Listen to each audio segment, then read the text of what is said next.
the highlight of Friday nights. Hope everyone's enjoying a fantastic day coming off work, school, whatever the case may be. I am your host, Sports PSP. Um, one third of our panel, BRF Sports, won't be here tonight. Got to take care of some family responsibilities. But BRF, man, love you, man. Appreciate all your contributions. Appreciate everything that you have done, not only for the Sports PSP podcast, but also for the Undisputed Go podcast. Please make sure you take time to check out BRF Sports. Make sure you like and follow him on Instagram, TikTok. And look, baseball season's almost around the corner. So please make sure you follow BRF. If you are somebody that's looking to know as much baseball as you can, take time to follow BRF Sports content, as well as our good friend Flash as well. Shout Yeah. out to Flash as well. And of course, we cannot do the Sports PSP podcast without my main man, all the way down from Columbus, Georgia. He is the Al Roker of journalism. He is the young Charles Barkley. He is the young Mark Henry. He's the Black Peter Griffin. He is Dee's hilarious and hysterical friend. He is Mama Champ's number one favorite son. He is Ace's best sibling. There's a reason why his father called him Champ for a reason. The big fella, undisputed world champ. How you doing, man? Good. BRF, salute, brother. BRF, salute. Uh, can't wait to have you back. Take as much time as you need. Shout out to that's my main guy from Georgia, and wish you were here, but we understand exactly the circumstances. But hey, take care of your family, take care of your friends. Always be there for one another, and now more than ever, it's a perfect time to rally around each other. So I got to say that before we get started, especially with everything that's going on in the world. Glad to be back here on the Sports PSP podcast, the highlight of Friday nights, the Garden State's go-to podcast. I'm glad to be here, man. Glad to be here with the great Sports PSP, man. Always a privilege, a pleasure, and an honor in order to be here, man. Ready to get into this sports, ready to get into this entertainment. And look, hey, over 7 million, right? Well, six. I don't want to be too full of myself. Like it's six, but we already reached over 136,000 subscribers. We're just gonna continue to do whatever we can with the Sports PSP podcast. Again, a lot of great people that I think first and foremost, as well as yourself, of course, Mama PSP, and of course the beautiful D, and of course, my college professor, Jennifer Lazarus. Again, I wouldn't have done content creation. I wouldn't have done podcasting. I wouldn't have done any of this stuff if it weren't for her. Also, want to give salute to the Grid Network, the GRYD Network. They're the ones who taught me and helped me along the way as far as learning podcasting. Because prior, I didn't know how to operate a podcast. Didn't know how to use StreamYard. Didn't know how to do all that stuff until the Grid Network. So I want to thank them for that. And of course, Brendan from the Block, Hot Take, Kenny, Casual, the list goes on and on, Broad Sports. So a lot of great people to look forward to, man. But of course, Mama PSP, and also the great D, and also the great Angie as well, man. But speaking of family, unfortunately, champ, we have to talk about this. Rondale Moore. News last week, passed away at the age of 25. Self, according to the reports, self-inflicted gunshot. The death still remaining an investigation. It's sad, man. I mean, again, we talked about Marshawn Nealon months ago. I'll say Robin Williams couldn't have said it any better. Rest his soul. Everyone you meet in life is fighting a battle you know nothing about. Be kind always. And I'm just gonna keep it real short and sweet. I just think it's just the time for, of course, family and friends. I'm sure family and friends will do the best they can to look out for him. And for those family and friends who not thinking about them, only thinking about themselves, not caring about other people, take the time to care about other people because you never know what could happen. And I also think it's time for us as a society to start caring more. to stop just thinking about just ourselves. Yes, we have problems. A lot of us do have problems. So does the rest of the world. Like you said, champ, one if you can help out somebody, it can make a difference, a huge difference. And just for someone who's battling some type of mental health issue, whatever the case may be, please just take the time to get the help, whether counseling, therapy, whatever it is. You just have to talk to somebody. That's all I'm gonna keep it on, champ. But what are your thoughts? Um, to anybody's out there who's suffering against mental illness or any type of ailments that they may be going through, I want you to take the time to listen to a song by Good Charlotte called "Hold On," and it just what also like it says, "Hold on if you feel like letting go. Hold on, it gets better than you know. Don't stop looking. You're one step closer. Don't stop searching. It's not over." And I remember they put that back. They brought that back in the early 2000s, I believe, for suicide awareness. And I really think that anybody suffering through mental illness to that severity, depression, should very much pay attention to that song because it's a good song. But make sure you listen to the words and hear the words, not just listen to it because you just wanna dance and rock your guitar out. Make sure you understand the meaning of those words. Everybody else, look, make sure you check on your damn people. And I hate to say it that harsh, but look after your people. Don't just don't look. It's 2026. Don't just go going around, folks, with your three friends. Give me, lend me, and hand me. Keep your three friends at home and check on your people. Don't be sitting around here begging. Don't be sitting around here asking for that. Go and check on your darn people because you don't know what somebody's going through. It's all an illusion. People can be having a lot of money. People can have the greatest bodies in the world. People can have the most fame in the world, but they could be suffering inside from something, whether that be trauma, whether that be insecurities, whether that be what have you. Check on your people and make sure that they're good. And leave your three friends at home. Like I said, give me, lend me, and hand me. Leave them at home. Leave them at home. Check on your people. Check on your mama. Check on your stuff. Check on your brothers. Check on your friends, even your associates that you're really not close with, but you talk to them every day. Check on everybody. It ain't about you all the time. It ain't about you all the time. I know, understand we live in the world of social media and everybody want to be more important than they really are. And you get a couple followers and all of a sudden I'm important. Nah, God in this world will humble you just like that. So be wise. Check on your people.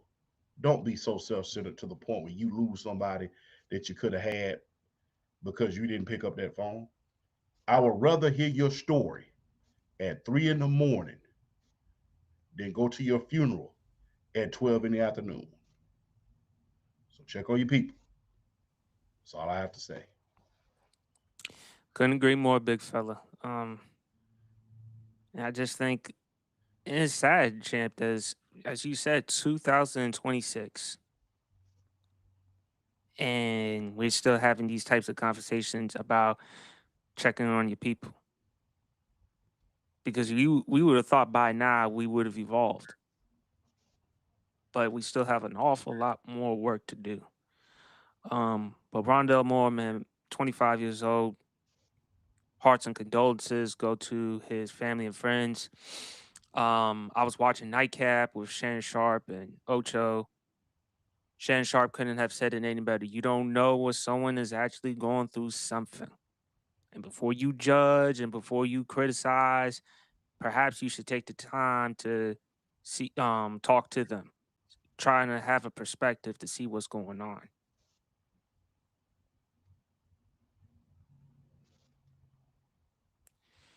Before we continue on with the show, let's just have a quick moment of silence for Rondell Moore.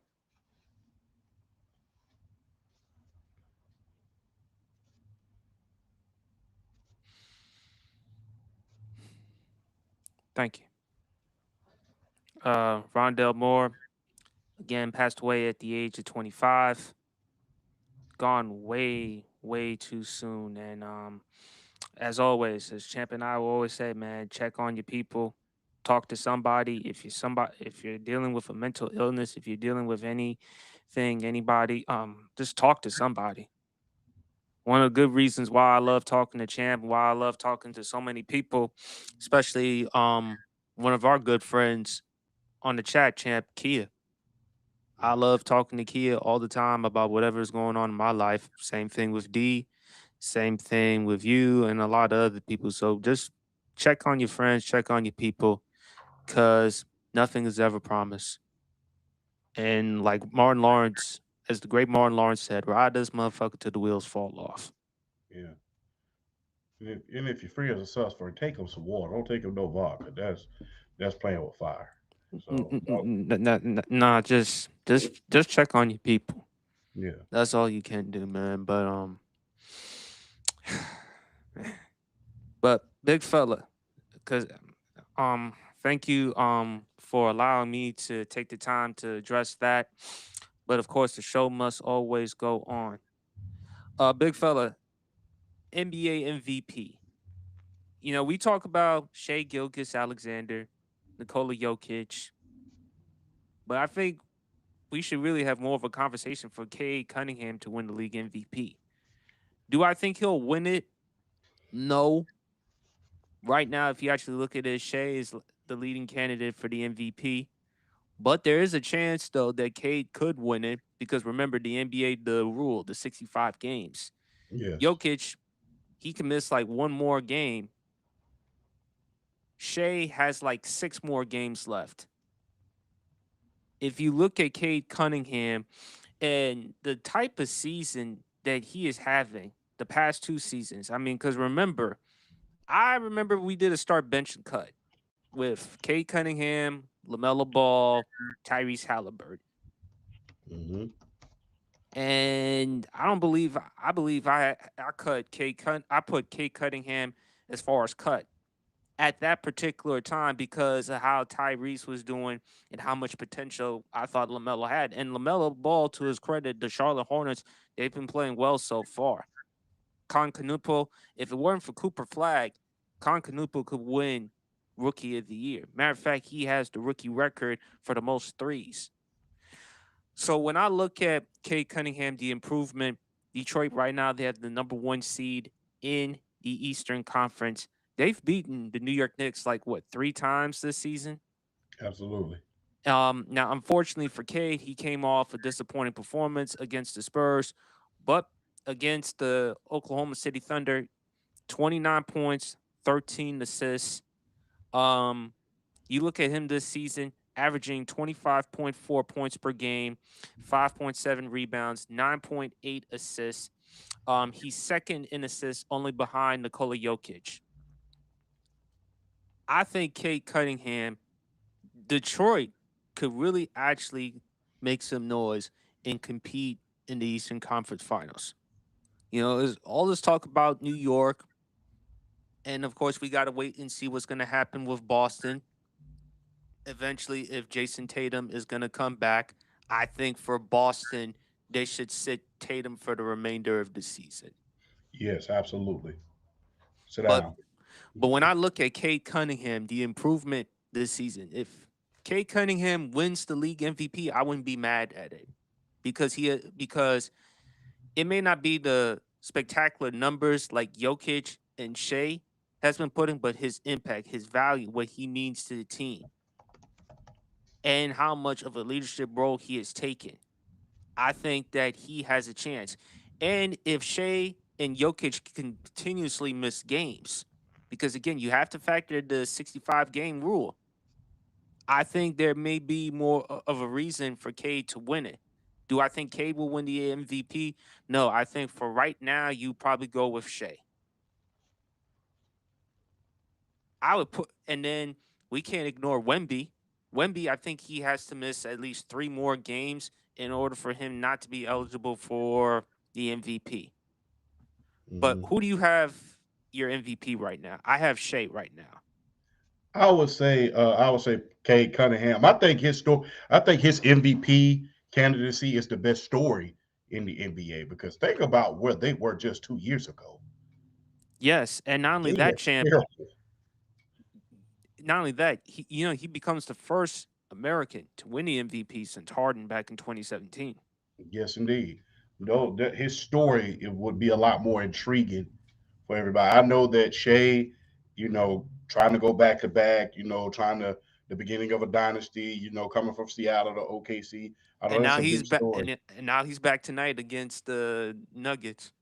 Yeah, I know that's a huge story, but I think the bigger story from the depths in which they came, it's Isaiah Thomas, bad boy Pistons esque, I will say. You think about when Isaiah got drafted by the bad boy Pistons, by the Detroit Pistons. It's just like they were just. It was like us that, like they used to say, it was a wait. Detroit was a way station for a long time, and it's been that way for a long time in Detroit. And for him to come and change the culture of that, for them to build around him and make him an MVP candidate to be in a position where he can win an MVP at this point in time is nothing short of amazing. Like I stated, they built that team in the same ways that they built the Bad Boy Pistons, in the same way that they built the Bad Boys Part Two when they had, Ben Wallace, they had Rip Hamilton, Chauncey Billups, Tayshaun Prince, a lot of those guys, Corliss Williams, Eldon Campbell. They built a Clifford lot of those. Robinson. Yes. So all of those teams that Detroit has that have been in championship contention have been the same.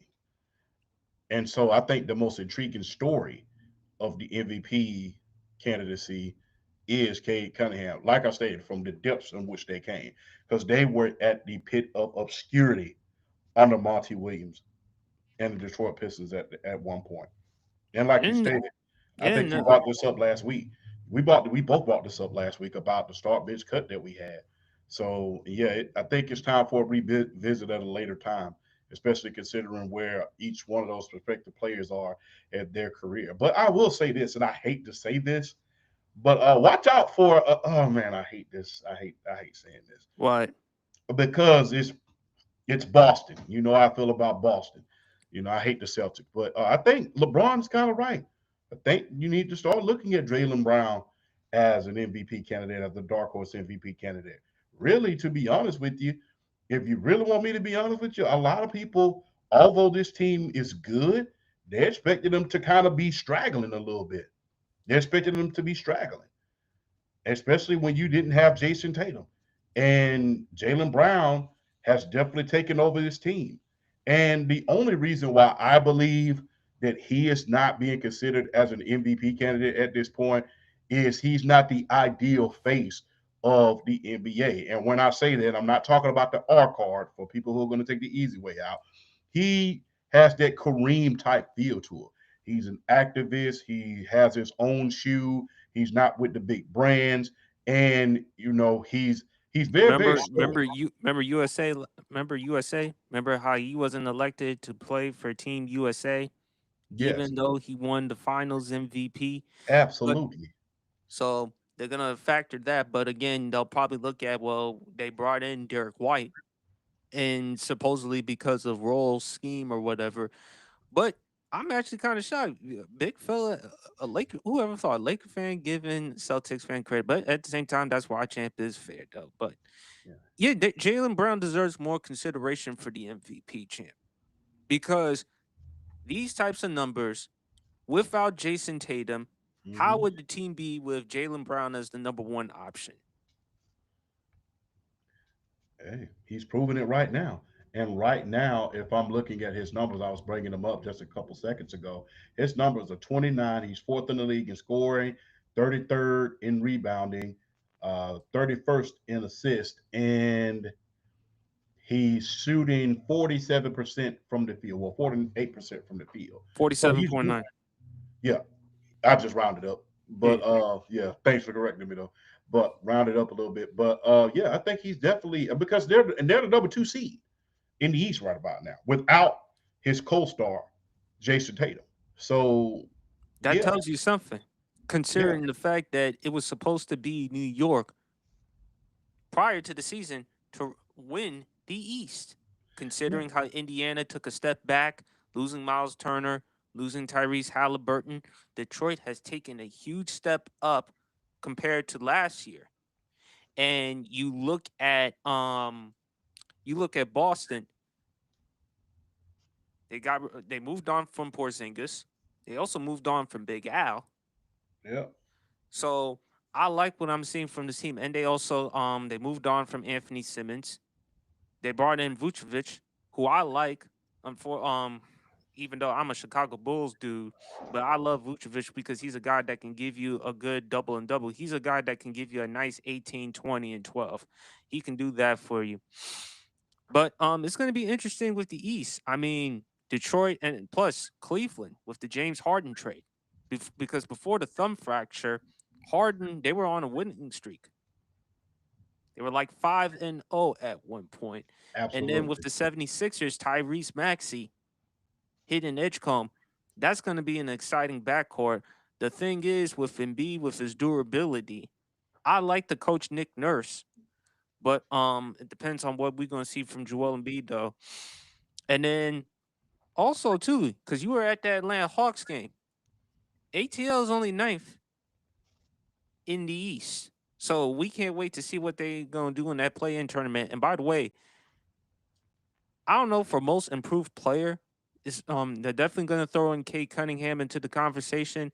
Jalen Johnson from the Atlanta Hawks. Yes. Jalen Johnson was good. And big shout out, man. Look, I knew it's the Wizards, but Kaminga had one hell of a game the Tuesday night when we were at the Atlanta Hawks game. Shout out to my main man Josh. We was courtside. We was behind the backboard. As you can see, I got the souvenirs right over my left shoulders. Go Hawks! You know the clappers, what we call them up there. But yeah, Kaminga definitely went off in his debut. Man, he's definitely an asset to this team. They actually did a Trey Young tribute video as well. I will Yeah, I be did. I posting saw that. that. Yeah. Yeah, well, I will be posting that to my IG very soon. I will tag Sports PSP in there just so everybody can get a chance to see it. But it was an electric night, man, and they have a little tribute that they're going to play to a certain nightclub on the 16th of March, and I'm going to see about going to that one if you really want me to be honest. I think that's going to be good, but I got to give a lot of credit where credit is due because if you really want me to be honest about Boston, the reason I brought them up is because during the offseason, people were saying, should they tank without Jason Tatum? Should they trade Jalen Brown? A lot of guys are around the league asking those questions, and so for them to be number two without his what many consider to be the main star of the team is nothing short of amazing. And like I stated, the only reason why he's not being talked about more is he's not the ideal face. He's very stoic. He doesn't have that big time personality. He's not a look at me type of guy. He's very professional. I don't know about person. He does have more personality than you give him credit for. A lot of people were giving him a lot of flack for his hairdo.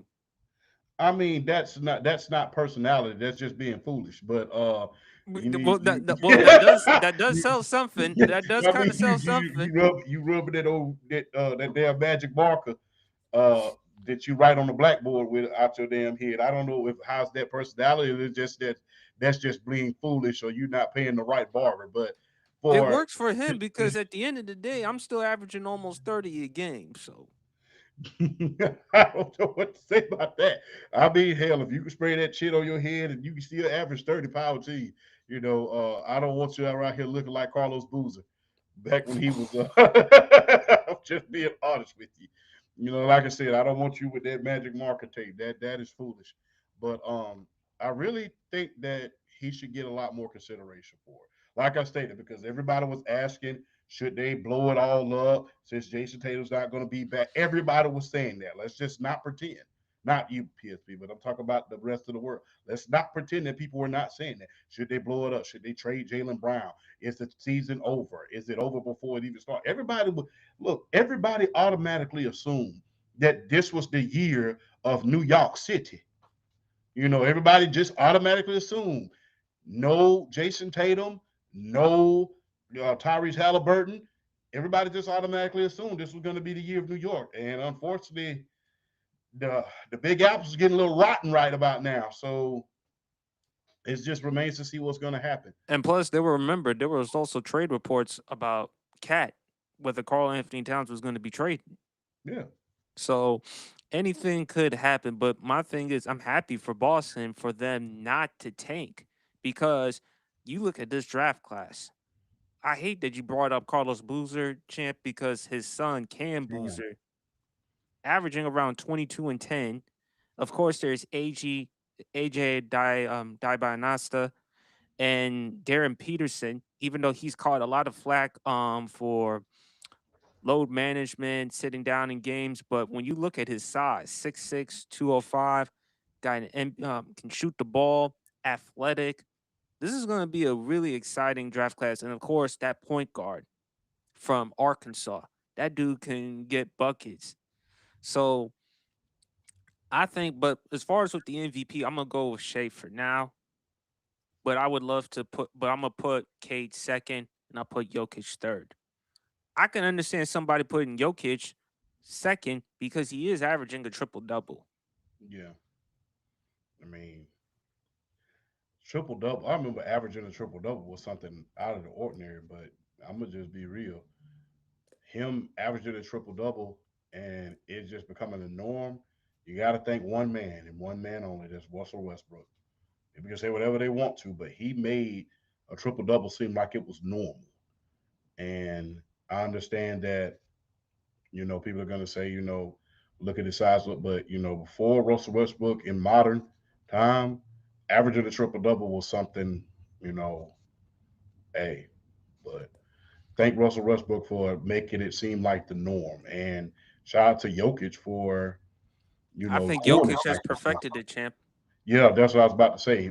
Perfecting it and making it keep on being like the norm. But You Here's how I look at it, champ. Remember how you say with wrestling, Eric Bischoff was the one who started it, mhm, but Vince perfected it. yes, indeed, that's a perfect analogy. That is a Because when I perfect. look at Jokic, he's not as athletic as Russell Westbrook, but the no look passes, the behind passes, for a guy his size to be handling the type of basketball. Did you see that shot, that fadeaway shot, as the shot clock was about to go down? Off one Nasty. foot. And for him, because you're very huge on narratives, champ, he was drafted in the second round during a Taco Taco Bell Bell commercial. commercial. And for him to be a three-time league MVP and to be putting up these types of numbers, he does it in his sleep. I think he perfected it because I think he's more efficient than Westbrook. The passing ability, the PER, champ. If you look at his PER, it's through the roof. So, but man, we got some more basketball to talk about later for this season. But man, I can't wait. And by the way, your my favorite player from your Georgia Bulldogs, Anthony Edwards. Man, that's that back three that he hit against the Clippers. if he, I believe it's only a matter of time. It's only a matter of time for he's the absolute face of the league. People may not like it. People may consider it unconventional, but it's only a matter of time because it's that old school tenacity. It's that old school tenacity and that new school flair. And I like Anthony Edwards, man. I like him. I like him a lot, man. Not just because he's from UGA, but like I said, like I said, the flair that he has, amazing, amazing. Hey, man, look, after All Star break, it's always an interesting narrative. But I do have a question I have to ask you. Do you think that Adam Silver should take away that 65 game rule, or should he keep it in place?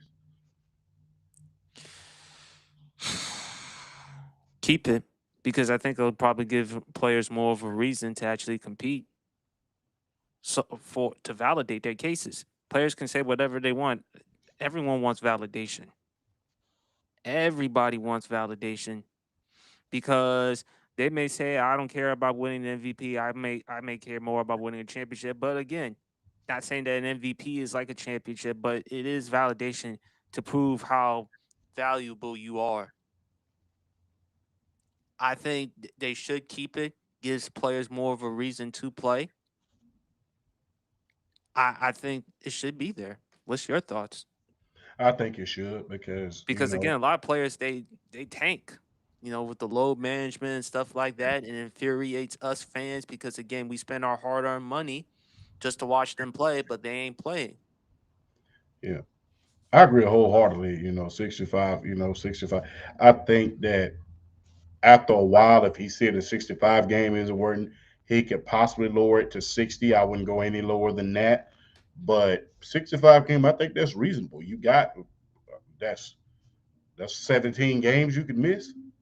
It's kind of like going to work on PTO. You got 17 PTO days. Now, if it's something that you can't help, then okay. But all the load management and things of that nature, I think that's hurt the game a little bit. And rightfully so, they should have the 65 game minimum in order for you to have certain accolades. Is it going to hurt some guy's legacy?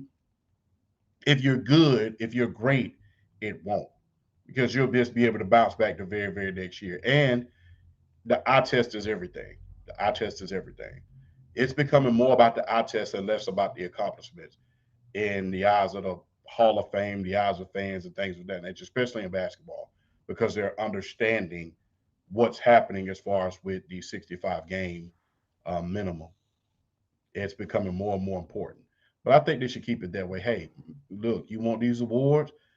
Because these awards equal incentives. These awards equal incentives. So if you want them, you want that, you want to activate that $21 million bonus. Hey, stay active. I mean, and it wouldn't have got this way had players not players and teams, I'll say, wouldn't have been with the load management deal. And unfortunately, they had to do something about that because, and for people, hey, Jordan, Stockton, all the old school guys, they want to play all the games. I mean, the only time that John Stockton didn't miss 82 games, so I think was his last two seasons, if I'm not mistaken. Jordan, every time he played all damn near all 82 games nearly every year. So 82 games didn't stop the old school guys. I understand new schools, new problems, new injuries. I mean, 24/7 year round training, things of that nature, but that shouldn't stop you. It didn't stop the old school guys. And when people say, 9 times champ. That's 9 times Michael Jordan has played 82 games in a yeah, season. and if you really want me to be honest, they had less back then as far as healing was concerned, as far as nutrition was. Hell, if you watch The Last Dance, they was in the even back in 1990, even back in 1998. Remember what they was doing after they won their 60th game in I think they were drinking 1998? They beer. was drinking beer. They was drinking beer Well, in the well, locker room. I kind of give Michael a pass because he said normally I would drink Gatorade, but I drink beer. he kind of was stone cold that day. He's like, "F it, Yeah. I'm a." Or Mike Cole. We're gonna call him Mike Cole or Mike Cole Jordan. But yeah, keep it like it is, and yeah, so it can add more incentive to these young men, so they can go ahead and go out there and not just activate the incentive, but activate your money as well. Hey, gotta have incentive for you. If you don't have no incentive to work hard, then guess what? You're not going to. Maybe they should probably push it to 66. Maybe one more game. But anything to convince these players, hey, in order for you to get these types of incentives, in order for you to get the money, in order for you to get these types of achievements, you're gonna have to play. So keep it in place. But big fella, let's get into the NFL. The NFL scouting combine. David Bailey. Did you see his 40? As well as S- Sonny Styles from Ohio State. At linebacker, he's 6'5", he's 244, and he moves like a gazelle. Ruben Bain, look, I don't care about them short dinosaur arms. At the end of the day, man, can he get after the quarterback? Is Yes. he explosive? Is he athletic? I hope for my Commanders, if he's still available, I want to take him with the seventh overall pick. Hey, just gonna be honest. This year, mark my words, in the NFL, because they're not. There's good skill players that's coming out, good running backs, good wide receivers, things of that nature. There's a lot of, but this year is the year of the defense in the NFL, as far as the draft is concerned. Teams are understanding, and it's going back to the old ways. It's going back to the way it was in the 80s. It's going back to the way it was in the early 90s. Yes, offenses put them butts in seats. Quarterbacks put them butts in seats. But defense wins championships. Defense wins championships. Philadelphia Eagles, the Seattle Seahawks, you name them, they win championship, and it's going back to that at this point. And I'm loving the way that it is. People could call the Super Bowl boring. And it was boring. Yeah, because you don't understand the game. Defense is winning championships more and more, and I'm glad that it's becoming that way. Because at one point, when the offense has too much of an advantage, then it makes the game very, very lopsided. But for defense, running the ball, the fundamentals of the game to be making a comeback, nothing short of amazing. And this year, I believe is going to be the year of the defense. Teams who are looking for defensive stars are going to have a chance in order to get these guys in the NFL draft. And I look, people keep talking about Sonny. I'm more impressed with Zane Durant, the defensive tackle coming out of Penn State, ran a 4.7 as a defensive tackle. I mean, I understand that the interior guys is not very, very glamorous, but anytime you got a guy Hold on, I never who's said six, that. I never who's said no, that. no, no, not you in particular, not you, not you in particular, but I will say this: people don't give the guys in the interior a lot of credit. I understand in and all of that, but the guys in the interior, they provide something.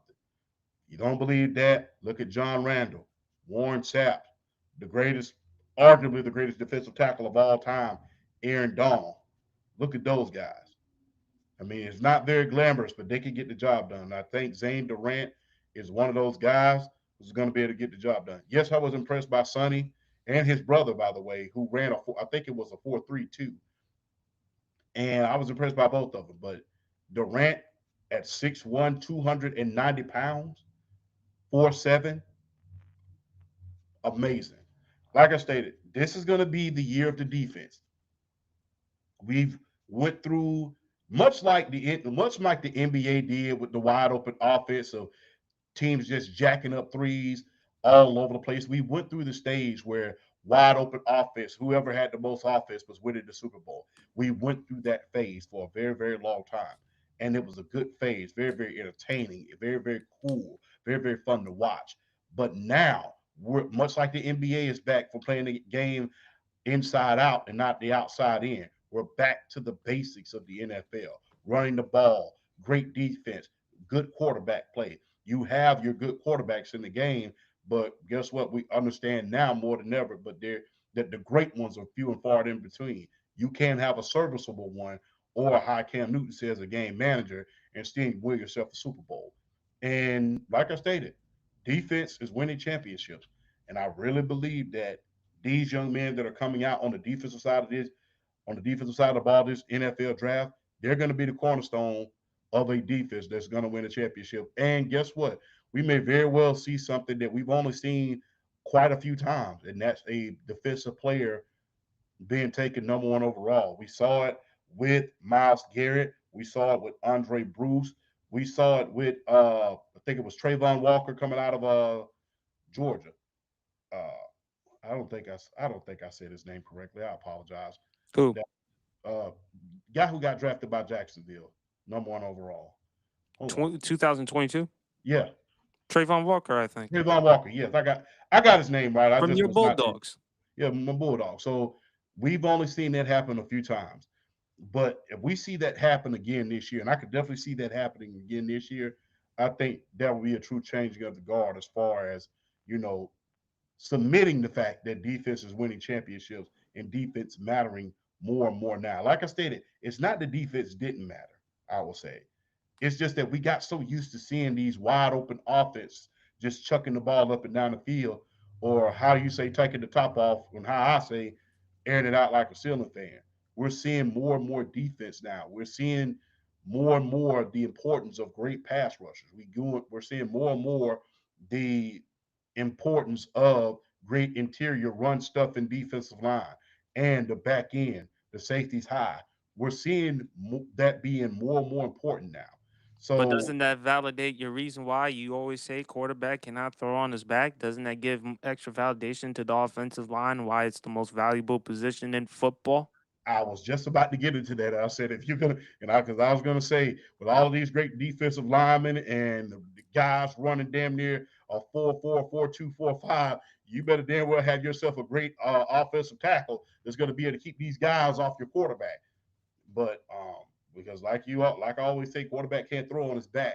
But I can't wait to see this draft. I can't wait to see how many defensive players go first over offensive players. It's not that I love offense, I love defense more, but I'm liking what I'm seeing as far as them putting more emphasis on defense. Like I stated, it's like old school football all over again.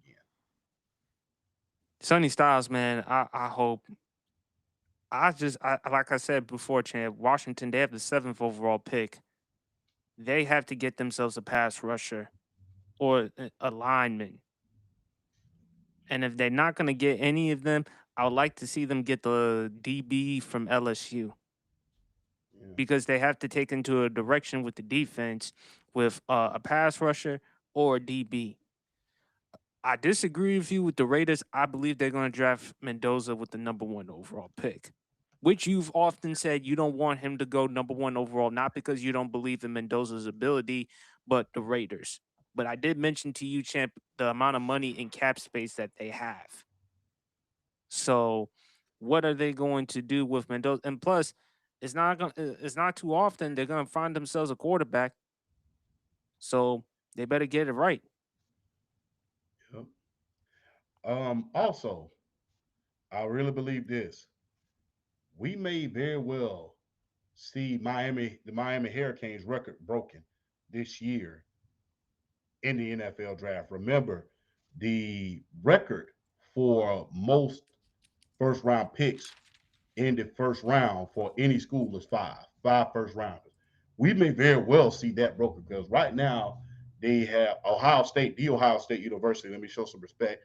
The Ohio State University has Arvell Reese, Sonny Styles, Caleb Downs, Cornell Tate, Yes. Kalen McDonald, Mm-hmm. Renzo Styles Jr., and Caden Curry.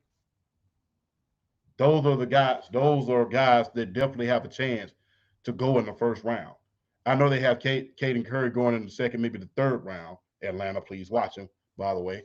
But I really believe that they have a chance in order to break the Miami Hurricanes record. And wouldn't it just be poetic justice?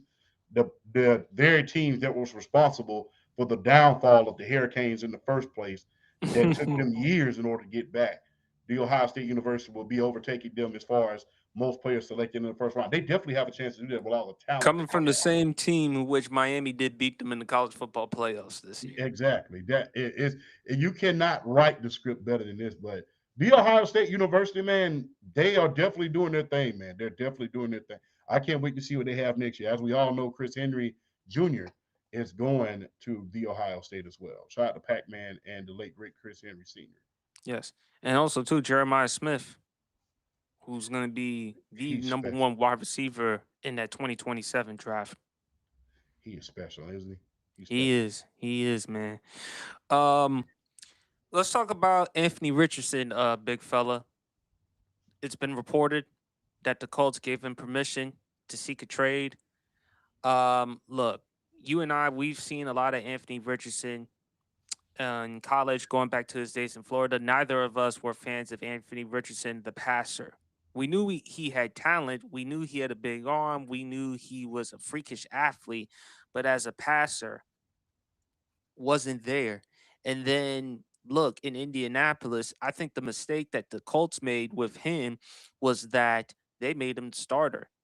They should have just allowed him to sit for a year, learn the offense as much as possible until, God forbid, injury. And look, he's regressed. And I said, if Daniel Jones takes over the job and if he can do just as good, if not even better, because Daniel Jones, before the injury champ, the Colts, they were like 8-2. They were in discussions for coming out of the AFC. They pulled off the Sauce Gardner trade. This was supposed to be a team to come out of the AFC. Unfortunately, they fell apart. Where should Anthony Richardson go? I would like to see him go to the Los Angeles Rams. I would like for him to sit behind Matthew Stafford, learn as much as he can, and Sean McVay. Look at what Sean McVay did for Baker Mayfield before Baker Mayfield went to Tampa. So coaching matters. Even though Shane Steichen, excellent offensive mind, and Indianapolis, they had pieces to work with. My thing is with Anthony Richardson, he doesn't need to start. He doesn't need to play right away. I think the best thing for him to do is sit and learn the offense as much as possible. Be a leader, be a mentor, go from there. The Rams, I would like to see him go. Now, other reports, Minnesota, depending on JJ McCarthy's injuries. But my thing is, if you have concerns about JJ McCarthy's injuries, what about Anthony Richardson's? You have concerns. We have concerns about his conditioning. We can't forget the game in which he tapped out. I believe it was the Houston Texans in year 2 in his NFL career. Absolutely. And he missed the entire season. So I don't know. I don't know. But for me, I would like to see him go to Los Angeles. Let him sit, let him learn behind Matthew Stafford, and learn from Sean McVay. That's where I would like to see him go. What says you? If you can't go to Los Angeles, go right down that road to the Bay, shout out to E40, and go to San Francisco and sit behind Brock Purdy, Mac Jones, and learn and learn. Sam Darnold sat down. Look where he at. Mac Jones sat down. Look what he did this year. Kyle Shanahan is a quarterback whisperer. And with your raw ability, your speed, your athleticism, your size, get your conditioning right. Get your leadership right. Develop those qualities. So that way you can, because Brock Purdy, you can rest assured, is going to miss a few games. He's going to miss a few games. And then Mac Jones is going to come in if they don't end up trading him. Right now, I don't think he's available at this moment. That's unfortunate for a lot of teams. And But particularly your Falcons. exactly, I was just about to say that, particularly my Atlanta Falcons. But you know he's gonna miss a few games. So sit back, learn. I think the biggest mistake of the Indianapolis Colts was starting him. Like I stated, him and Will Levis, they were the two big time talked about guys coming out of their prospective draft. I was not sold on either of them. I was not sold on either of them.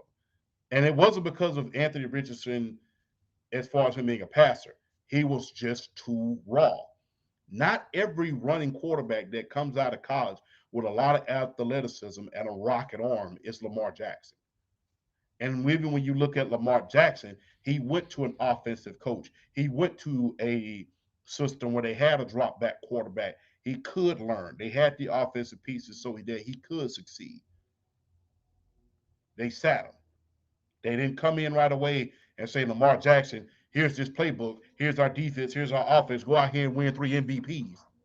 Well, 2 MVPs, rather, right off the rip. They took their time with him.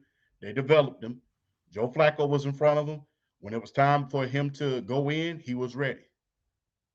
I think that he should go to San Francisco, or to your point, he should go to Los Angeles.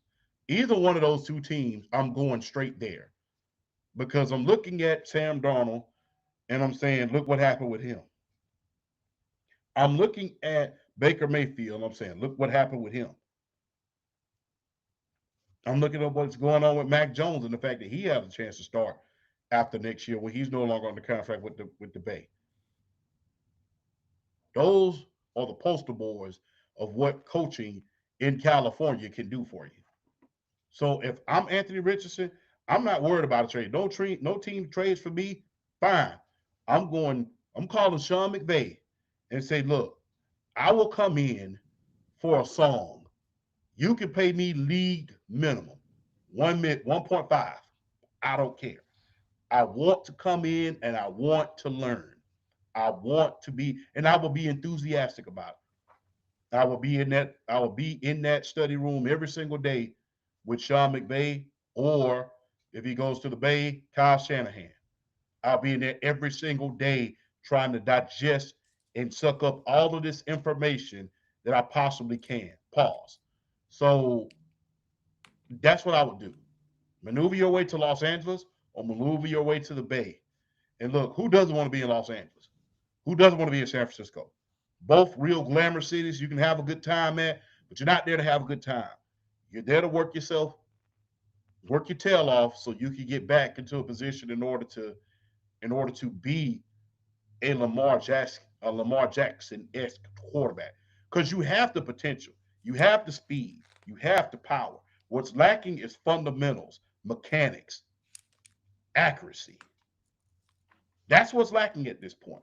So you need to go out there and get coached up so you can get there. And when you come off of that contract and you go back into free agency, make sure, much like Sam Darnold and Baker Mayfield, you choose your darn team wisely. Don't go for the place with the most money. Go to the place with the best coaching. With the best coaching. But that's the places I would think he would need to go. LA or with LA to your point, the Bay to my point. I think LA or the Bay. Um, I heard one guy mentioned, I don't know of his name. He mentioned Anthony Richardson in Kansas City. I don't know about that. I mean, I trust Andy Reid, Yeah, no doubt about it in my mind. But Patrick Mahomes, we got to wait and see whether if he's going to come back from the ACL injury. He's trying to look to see if he can try to come back by the season opener. I think for Kansas City's sake, they should let him sit for a few games. yeah. I think Anthony Richardson would do a good job out there under the tutelage of Andy Reid and Eric Bieniemy. I mean, you can't underestimate the quarterbacks that Andy Reid has developed: Donovan McNabb, Nick Foles, Michael Vick, Kevin Well, Cobb. well, You not know, just that, champ. I think bringing back EB is a plus because they have Matt Nagy, yeah, and when you look at Eric Bieniemy there, EB is old school. Unfortunately for him, he'll never be a head coach in the NFL level. yeah. And I think Unfortunately, you often mention when he was the offensive coordinator for my Washington Commanders, you thought the mistake that he made was too many times he kept relying on throwing the football as much, given yeah, the fact that he's a former running backs coach. yeah. I believe that he was out here doing too much just to say, "I want a head coaching job." I think he should have stayed. Hey, sometimes look, sometimes it's best to stay put, stand still. Yeah. And especially when you go to Washington and you don't have Sam Howell is a serviceable quarterback, but unfortunately for Eric Bieniemy, he was trying to throw it and do way too much. I think that he wasn't running Brian Robinson the correct way that he needed to do. He wasn't using Terry McLaurin in the way that he was supposed to. He was just trying to air it out every single play, trying to win, score a touchdown every single play. And I think that's where Eric Bieniemy messed up at. But it's good to see him back there. I don't think people are talking about this enough with the Kansas City Chiefs. They're in cap hell right about now, although the salary cap just went up to $300 million. They're in cap hell right about now. 22 So million. yeah, so they're gonna have to make they can't miss in the draft. There's no free agency help. Players are getting older. So they cannot miss in the draft. Plus, this division is very, very loaded with great head coaching. Can't wait to see what Clint Kubiak is going to do. But Harbaugh, Sean Payton, those defenses, those quarterbacks, this is not just the sole division anymore. This is not just your division anymore. You're going to have to fight like hell in order to regain it back. So, and it talks about the GOAT conversation. You have a chance to increase those conversations because the thing is this, and the reason why I say that is Brady never played in the division as competitive as this one. The Jets may have been relevant a few times in the course of Brady's career, but it was never. But the AFC East was never a blood and guts division. So if there's ever a chance that Patrick Mahomes would have to say, "I have a better resume, although I have less Super Bowls than Brady," it would probably be now because you have to worry about Bo Nix, the Broncos, and that defense, Sean Payton. You have to worry about the Chargers, Justin Herbert, that defense, Harbaugh. And it's going to be interesting to see what Clint Kubiak is going to do because he's already saying, I'm going to implement a two-back system. And his Super Bowl MVP, that being Kenneth Walker III, is a free agent this year. And it's So probably gonna go to the Raiders. absolutely. And you have Brock Bowers there as well. So it's going to be ground and pound. It's going to be it's going to be getting ball out to the tight end. It's going to be good defense. It's going to be some of the quarterstones that the zone blocking scheme has. People got to remember, although Clint Kubiak is a hell of an offense coordinator, the cornerstone of his offense is that zone blocking scheme that him, his father, and the great Mike Shanahan had in Denver. That zone blocking system is a dream for any type of running back because it puts you in position in order to get through holes this big in that zone blocking system. So it's going to be interesting to see what those two backs, especially with Ashton Jeanty. Ashton Jeanty got 1,000 yards this year without any blocking. So you can So imagine what imagine, with the zone blocking scheme.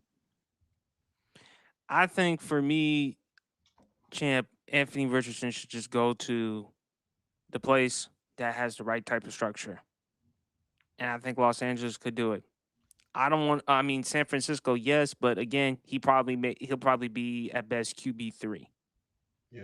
which is not which but I think for me, champ, it goes to show you just because a quarterback has all the physical gifts and tools doesn't necessarily mean it's going to pan out.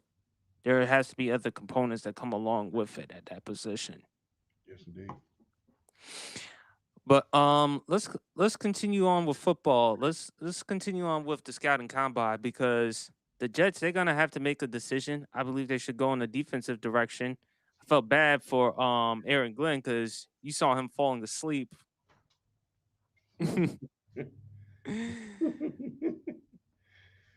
uh,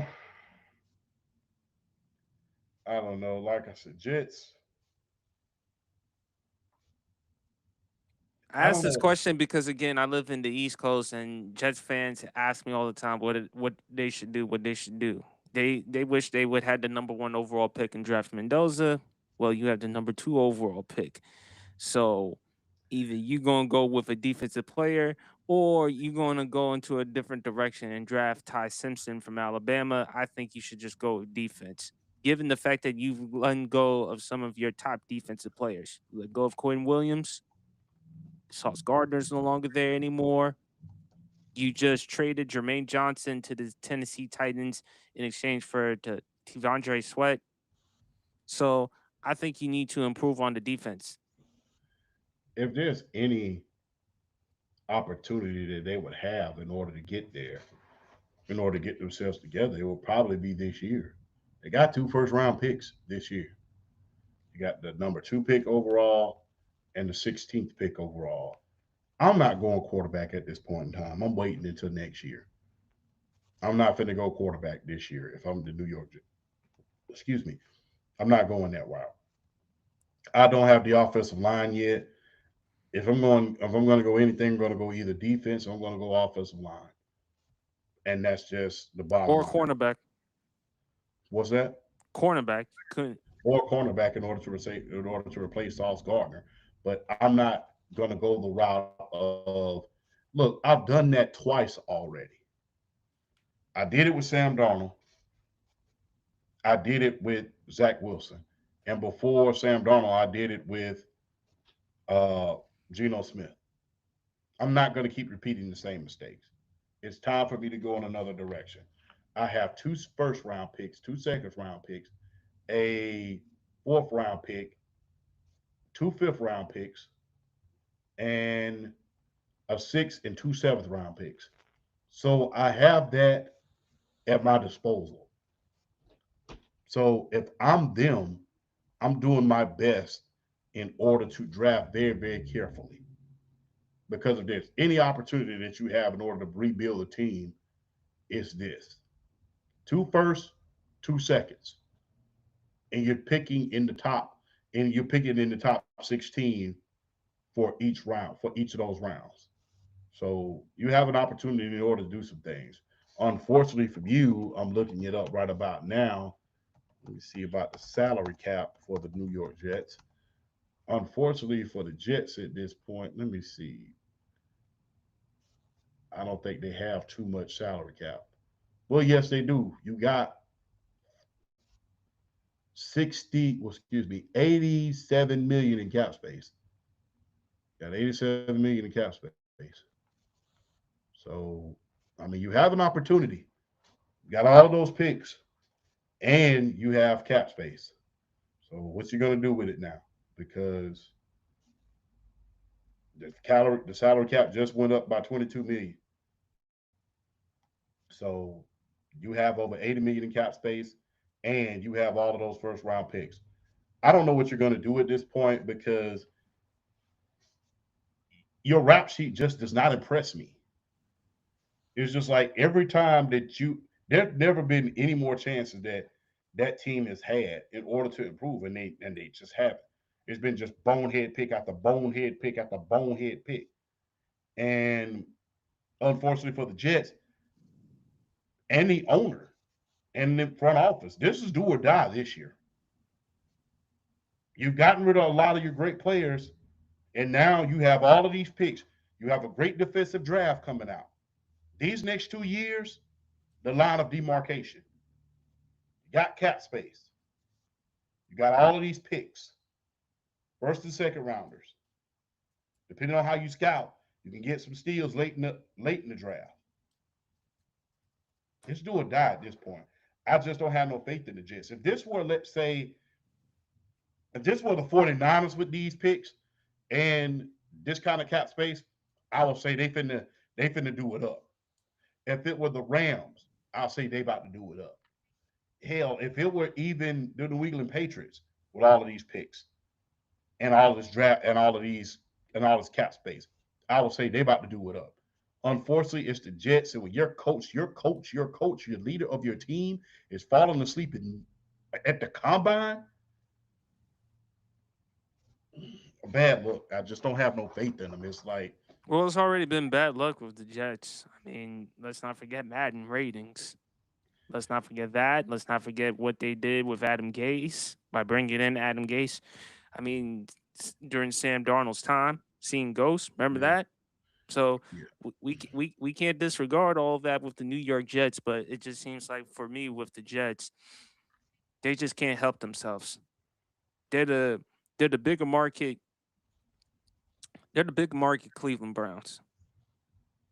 even worse at a certain point because it's just like, at least with the Cleveland Browns, they At least try to do it Cleveland, right, but at you least know, Cleveland, you've accumulated talent, but Jets, I mean, they've accumulated talent with Quentin Williams, Sauce Gardner, Leonard Williams, Muhammad Wilkerson, Nick Mango. So they've had some talented players during their time, but unfortunately, shout out to the pitch grid. I would feel bad for Kyler if he does get traded there. Actually, you know what? Let's talk about that because again, champ. Look, Atlanta, they got to make a decision on what they should get for quarterback. You've often said they should go and get Mac Jones, but Mac Jones is here to stay in San Francisco. I do not want the Atlanta Falcons or the New York Jets to get Kyler Murray because, look, Champ and I, we've talked about it long before Kyler Murray's study habit issues. Champ has been around Arizona. Champ knows MMA fighters who go to Arizona to train and study. That's a place where you're lasered in, locked in, focused. If you can't study in a place like Arizona, what makes you think you can study in a place like New York or Atlanta? So I think for Kyler Murray, he needs to go to a place where there's structure. If not, Minnesota. Now, again, even though he's had durability issues compared to JJ, but I look at Kyler Murray when healthy. Obviously, he's a better talent than a JJ. I think Arizona, they're done with Kyler Murray. Um, Atlanta, they're gonna have to figure out what they're gonna have to do with quarterback champ because if you can't get Mac Jones, don't tell me you're gonna have to get Anthony Richardson. Uh, Atlanta, I believe the curse. I believe it truly is the curse because it has been a Just when you long. feel like they take one step forward, they take 5 steps back. We just fired one of our coaches today because of certain allegations, Mm-hmm. and we're on the verge of losing our defensive end at this point. So after not having a pass rusher for damn near a decade, says John Abraham, I don't know what the Atlanta Falcons are going to do. It's going to be interesting to see what what Matty Ice does at that position because he's the president of operations at this point. He's running the show. Good thing you got Stefanski. Good thing we did get him, but I mean, we're losing a lot of guys. We're losing one of our main guys, Tyler Azure. I hate to see him go. Tyler Azure, I know he's going to get paid. It's his time to get paid. I think that he could be what Michael Turner was to Atlanta back in the day. I think he could be just like he was to another team, depending on where he goes to. Don't be surprised if he ends up going to Seattle. But and he has not fumbled not one time in his NFL career. Keep that in mind. So he's the Michael Turner of this free agency. I think he has a chance to do a lot of great things, but there's a lot of stuff going on in Atlanta, man. And we have to fix it quick and we got to fix it fast. And I don't think it's going to happen overnight. We may very well miss the playoffs again this year. And I just, like I stated, it's so much in the air at this point. So much in the air. You had a spectacular rookie class that came in on the defensive side of the ball. From Watts to Pierce to Walker, you had guys that were in place and still could not get over the hump in the playoffs. Then the minute the offseason goes, not only do you have to fire one of your coaches for certain allegations, but you're on the verge of probably losing one of your best defensive players as far as pass rushing is concerned since John Abraham. Because we don't know what's going to happen with him out there in the Miami case. So that curse continues, and I don't know what to say at this point in time. We have not been the same since they shut down the dome. I gotta ask you this question, big fella. Despite all your Falcons troubles, are you finally convinced to leave Atlanta and God forbid become a Dallas Cowboy or a Saints fan? No, I'm gonna stay here. Hey, if you're, hey man, look. At least if I ever get in a relationship, a girl ain't never gotta ask me about my loyalty. What are your loyalty qualities? I'm a Falcons fan. Even When after she two told you seasons. she wants you, when she told you, I want you to be a Cowboy fan. No, that's never happening. That's never happening. Uh, I I can't leave Atlanta alone, man. Atlanta is my heart, and regardless, man. Look, I've seen worse, man. I remember, yo, BRF. Yeah, he said he was gonna check out the show. So, Damn. Okay. Real good, man. Just make sure you take care of yourself, brother. hmm Shout out to BRF, by the way. absolutely. Shout out to BRF. Um, but Atlanta got a lot of work to do, and thankfully they're in a division where they can cheery up some things and get to the playoffs. There's not there's not that big step team that you have to overtake. There's not a team that's ahead of everybody by a mile. And when you talk about the NFC East, the Eagles are ahead of everybody by a mile. When you talk about the NFC West, the Seahawks, those guys, the Niners, just to name a few, they're ahead of guys by almost a mile. We don't have a blood and guts division where somebody is ahead of us by a mile. You know, twice in the last couple of years, 1 or 2 games when we're in it. So we could do some work and still make it there, but it's going to take a lot of things. I don't think that Baker's going to be the same without Liam Cohen, and I don't see another magical season happening for Bryce Young. So we have a lot of work to do. But fortunately for us, there's not that one by mile team that is in that division that can stop us, and we can say we have to get to the point where we are at their level. There's a lot of things that are very, very doable.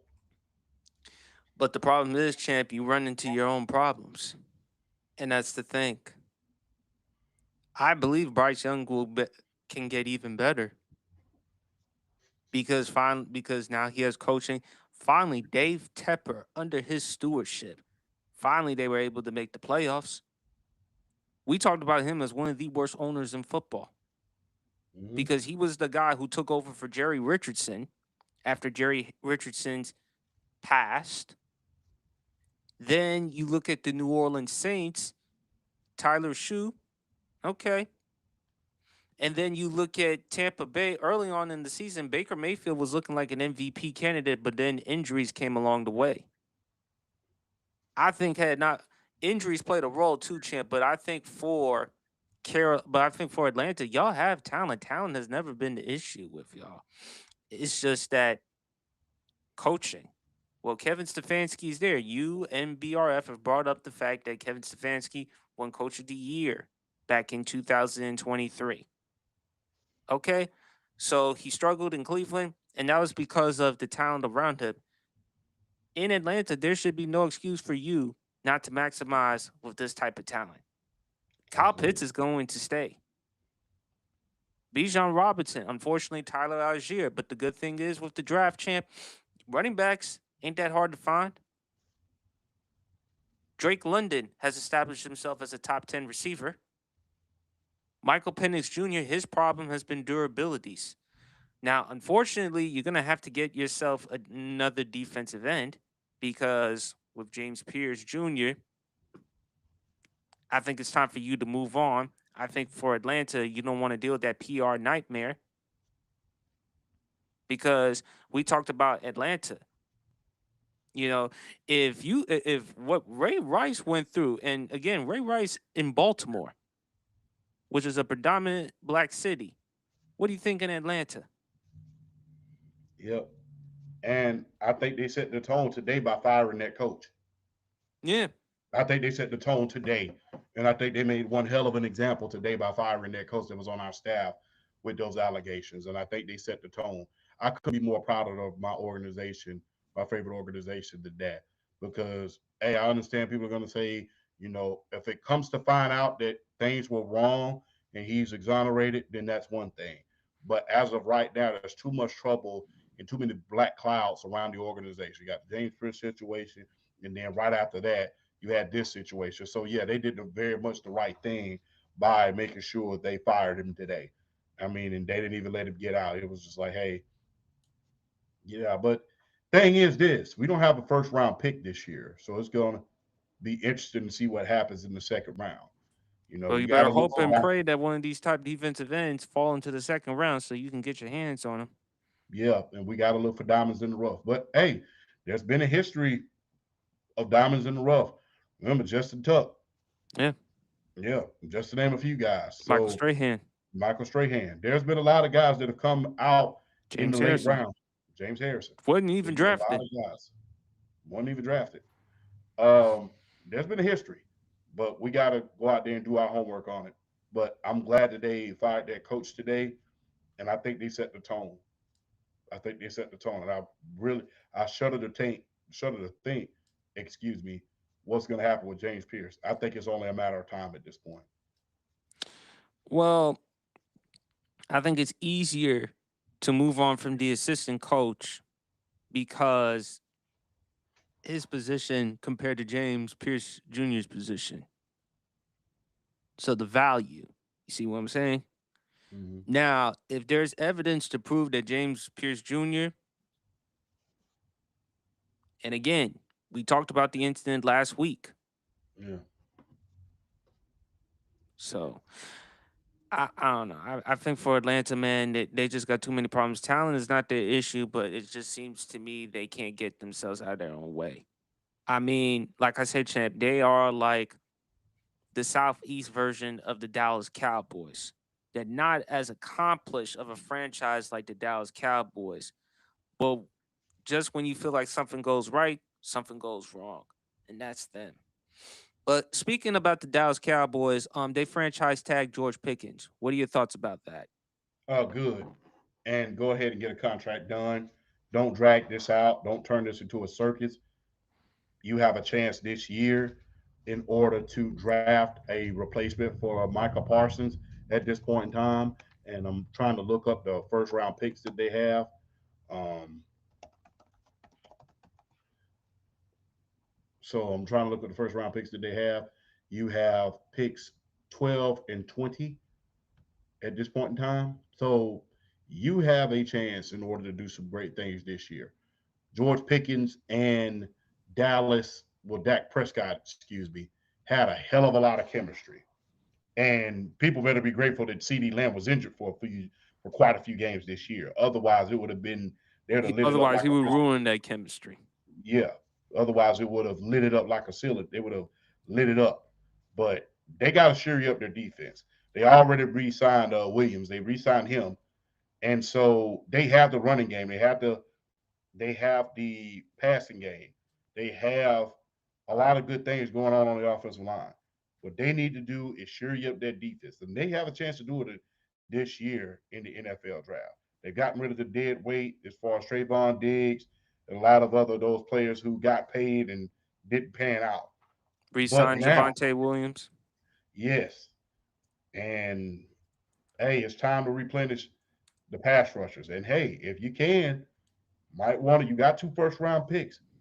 Might want to go ahead and try to make that move for Max Crosby. Because guess what? If you don't trust any of these other guys, these young guys, go and get you a proven vet like him. Go and get him. I think the Raiders are probably going to keep him, but my thing is Jerry's probably not going to do that. Jerry wants to just go with the draft. That's his bread and butter. But my thing is, if you're Dallas champ, I don't expect the offense to be as prolific as they were last year. The defense should improve though, because there was nowhere to go because there's nowhere to go but up. And I agree with Pitch Grid. They need linebacker. They definitely need a linebacker. They need somebody who can also stop the run. Cowboys issues that they've had issues stopping the run. So Dallas, if they can improve defensively, and again, we you talked about the players, all the amount of players that Jerry has had as far as making the Pro Bowl champ. I mentioned this to you in 2019. He had 5 Pro Bowlers at that time. Yes, And indeed. DeMarcus Lawrence, Ty Smith, Zach Martin, Byron Jones, Ezekiel Elliott. They didn't even make the playoffs. Yeah. And that's on and you can look at it and say the players, and yeah, it's on the players because after all, you're getting paid to produce. But at the same time, Jerry is still the constant issue. Mm-hmm. And you hired Matt Eberflus, given how awful he was in Chicago. Now you did bring in Christian Parker from the Philadelphia Eagles, learning behind from Vic Fangio. I do think that is going to help. So with the offense, if they can still keep the offense intact, and if they can improve on the defense, getting a pass rusher and improving the secondary, Dallas Mm-hmm. can compete. And plus, the Philadelphia Eagles, they're not going to keep the Kobe Dean. He's out Yep. of here. Yep. And that team, they didn't reboot like we thought they were going to as far as the offensive coordinator position was concerned. They lost a few of their coaches that were big parts of that staff. You know, some of key players retired. I mean, it's going to be interesting to see what happens in Philadelphia. It always happened the rise and the fall with these Super Bowl teams. But hey, Dallas, you have definitely a chance in order to do some things this year. Got these hellified defensive players in the draft this year, courtesy of Ohio State, just to name a few. Uh, You have the capability. You have the offensive packages in order to do it. Offense is never a question. Defense has to be shored up. You got to make sure that you are able to get things done. So, hey, this is your chance this year, Dallas. And the division, I believe, is wide open this year. I don't think the Philadelphia Eagles are going to be the same because, Actually, the team I would look out for is the New York Giants to not just because of John Harbaugh as the head coach, eventually Scadaboo coming back from injury as well as Malik Neighbors. Scat Pack. So, hmm, yeah, definitely Scat back. But and I'm not sure with Washington.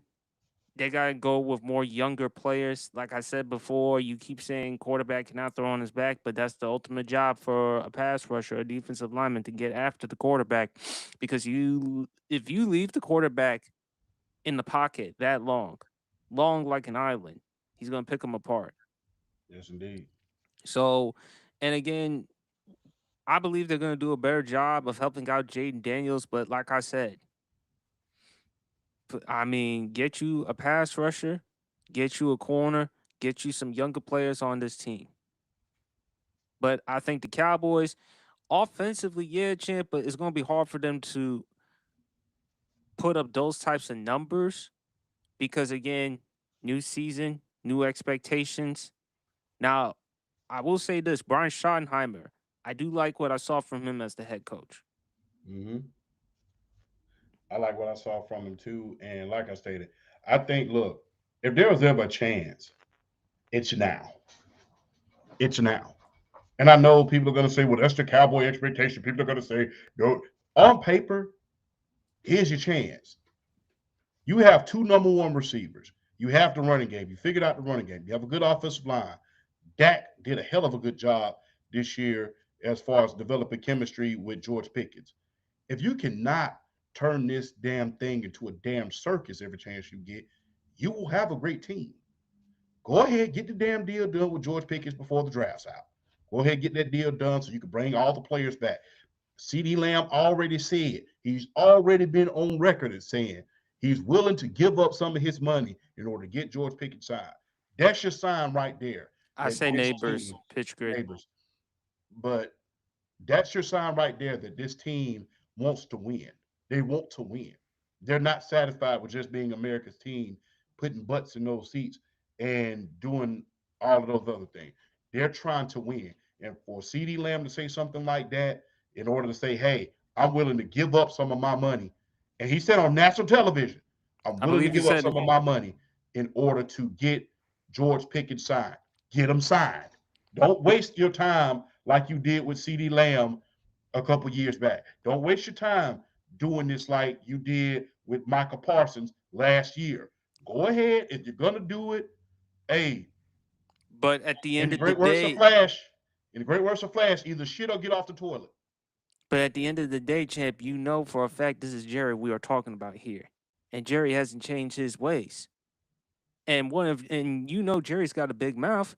Remember what he said about Micah, calling him Michael intentionally. Jerry's gonna ruffle some feathers. Remember, Jerry's got a big mouth too. Let's not forget about the whole thing with him and Emmett Smith. Let's not forget what he said about Ezekiel Elliott. Zeke who? Eventually he gave Zeke his money, but the problem is, Jerry, it was too late in the season to which you gave him the money. We're almost about to hit March. You might as well just sign him already so that he and Dak can keep that rapport and for to not have any drama or any mess. Yeah. If But the he's problem not, is with Jerry, he loves attention, whether for the wrong reasons. hey,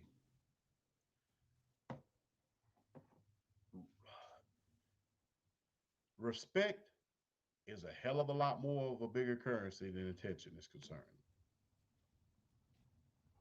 Respect can get you a hell of a lot more doors than clout can. All right. Go ahead and get these guys signed. You have a smooth draft. You have a chance in order to get it, in order to get some things done. You have a chance. Like I said, on paper, good offense. It showed you what it could do this year. And like I said, CD Lamb and a lot of CeeDee Lamb missed a few games. It would have been even more high powered. So he's healthy this year. George Pickens is healthy this year. You have a chance to light up this league like a Christmas tree in December at the beginning of frosty season. Fix that defense in the draft. You got two first round picks. You got all of these great defensive players coming out. You have great defensive players on your team already. You just don't have a valid pass rusher that's going to get you to where you need to be. And you have a history of drafting great pass rusher. You've drafted DeMarcus Ware. You've drafted Datton Wynn. You've drafted a lot of other great linebackers. DeMarcus Lawrence, who just won a Super Bowl with the Seattle Seahawks. You've drafted good pass rushers. Get you two good bookends, Siri up the back end. You have a chance. This is your chance. I understand. I understand people are going to say, well, this is typical cowboy business. They're going to be, you have a chance. I don't think the Philadelphia Eagles are going to be the same this year. I think that the Giants are good, but they're not necessarily going to win the division. The Washington Commanders, although they have Jaden Daniels, they have work to do as far as on the offense and the defensive side of the ball. Really, if you wanted me to be honest, when they went to the NFC Championship, they was just a one-man show. He was just Jaden Daniels was just Michael Jordan out there, back when he was Jordanaires. But they have a chance to do a lot of things this year on paper. It's just Jerry's job right about now. Don't turn it into a damn circus. Let's get these guys signed and get the draft done so we can Because at the end do of the the day, play on Jerry, the you ain't field. getting any younger. Well, You not want to win just a that. Super Bowl. Well, not just that. Look, No, I mean, think doubt can about only get you so far. the thing about it is, champ. I mean, age does play a role. BRF mentioned this stat. Every team so far in the NFC has recently been to a conference championship game than the Dallas Cowboys. Yeah, That's that's shocking yeah. for a franchise that is considered America's team that has 5 Super Bowl championships. And what's been the problem?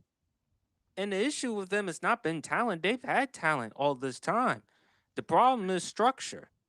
The problem is Jerry can't help himself. Jerry likes having the attention. Jerry Jones is not going to stay out the way. Jerry Jones likes circus. And my thing is, if you are Dallas, how much more can you take? Look, I'll say this. I understand the circus. I understand wanting the spotlight on you, but it comes a time where you have to say this. What do I look? It's too late. Champ, it's Don't too late with Jerry. no no He's not no. going to change. Don't look. There is a way. Look, you can't change for long term, but you can damn sure do it in the short term. You can do it in the short term. What is more important to me at this point? Don't jeopardize what you want in the long run for what you want in the short run. Don't sacrifice what you want in the long run for what you want now. You either want attention or you want that Super Bowl. And the thing is, eventually, although you can't teach the old dog new tricks, eventually, when that old dog keep running into that brick wall, eventually he take them 3 steps back and he walks around it. So guess what? What's more important to you? Making the offseason into a story or being, or as you put it, Jerry, Mr. Jones, dying the owner with the most Super Bowls in NFL history. What you want? You want the most Super Bowls in NFL history, or you want some more clout that got you nowhere the last 2 years? Think about it. Yeah, but here's the one thing, champ. Is Jerry willing to sacrifice? That's a question for the ages. But you got to be willing to do it because number one, like you said, you're not getting any younger, and keep doing things the way you're doing them. Um, pitch Pitch Grid made a great point. If Schottenheimer has half the genes of his father, he and Jerry are going to cross paths and it's going to be explosive. Yeah, but at the same time, Jerry will not hesitate in letting him go though. Yeah, that, I mean, And that's because Jerry's that's team. the thing, Jerry likes yes men. I mean, look at Jason Garrett. The clapper. Mike McCarthy. He kept Mike McCarthy all this time. And Mike McCarthy, to his credit, in 2023, he did a good enough job with the offense from time, but there were issues with clock management. And early on, it was Kellen Moore getting the credit on the offensive side and Dan Quinn on the defense. So my thing is, with Jerry's going to hire yes people. Jerry's going to do whatever he wants, and this is where the Dallas Cowboys are going to be. I mean, yeah, but pitch grid. I understand you say Schottenheimer's not a yes man. His dad sure wasn't, but at the end of the day, who's running the It's show? Jerry's team. It's Jerry's team. Yeah, And look, you remember what happened between now granted, this guy was not the owner that Jerry is. Remember what happened between your old owner, that being Dan Snyder. Dan Snyder, and Marty. Yeah, I He let remember that. Marty go after a while. He let Marty go after 1 year in order to get Steve Spurrier because he wanted back control of his team. I could So if he definitely let see him Jerry. go, I could definitely see Jerry Jones doing the same thing, although he's not a yes man. Marty was far from a yes man. we He you know was we far from know a yes we man. Hell, he didn't even get along with the general manager in San Diego for years, and he still coached the team up. But eventually, he was let go, and I could definitely see that happening if him and Jerry cross paths, where they say, "Hey, man, look, I know you did." Hell, he let go. Look, if you need more evidence of what Jones is willing to do in order to keep control of his team, I fired a two-time Super Bowl winning back-to-back coach because of my ego. Jimmy That just Johnson. goes to show you what he's willing to do in order to keep control of that team. So PSP is absolutely right on the money. I get what the pitch grid is saying, but if it's a battle of egos, it's a battle of whose yard is this. Jerry's gonna win that every time. He's gonna make sure he wins. At the end of the day, who has final say? Jerry, Jerry. Jerry's gonna run the show. The only person that could perhaps talk Jerry out of doing something is his son Steven. Steven. Remember, he talked Jerry out of drafting Johnny Manziel. Yeah, and thank God that he did that, because can you imagine the bull jive that would have been going on in Dallas right about now to this day? Would have Lord, been ugly. uglier than Flavor The ma- Flav's teeth. Ugly than the masterpiece sneakers. So All right, fella, let's finish the show off a little bit early. Let's get into one of our favorite subjects, my favorite subject on the Sports PSP podcast, baby face or heel. Now, for those who may not know what babyface heel means in wrestling terminology, babyface is a good guy, a heel is a bad guy, and a tweener is someone in between babyface or heel. Josh Allen. And I think babyface applies with Josh Allen because of his style. I mean, outs arguably the strongest arm in the NFL. There's him, Mahomes, Herbert. He Josh Allen would be number one for me. I mean, his style of play. He's exciting. He's fun to watch. He's 6'5". He's 240, 250.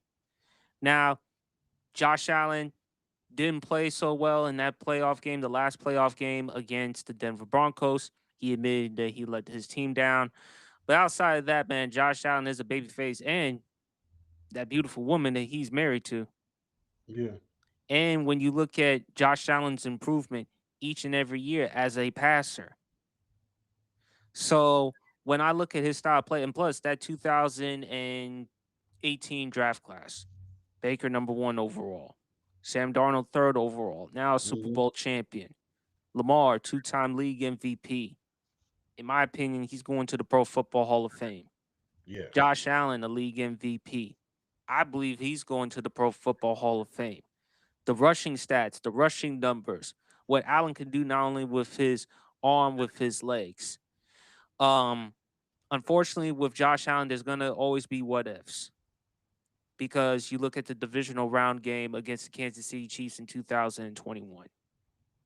You couldn't ask any more from Josh Allen in that game, especially how the way he and Gabe Davis was torching the Chiefs.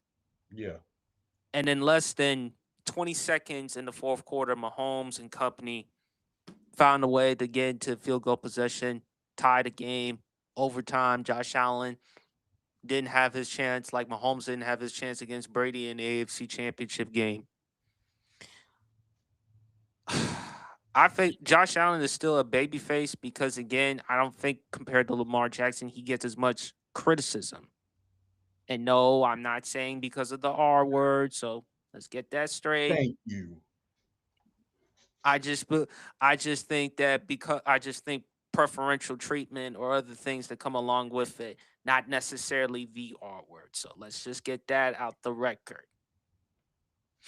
But I do think when I look at Josh Allen, he's fun. He's exciting to watch.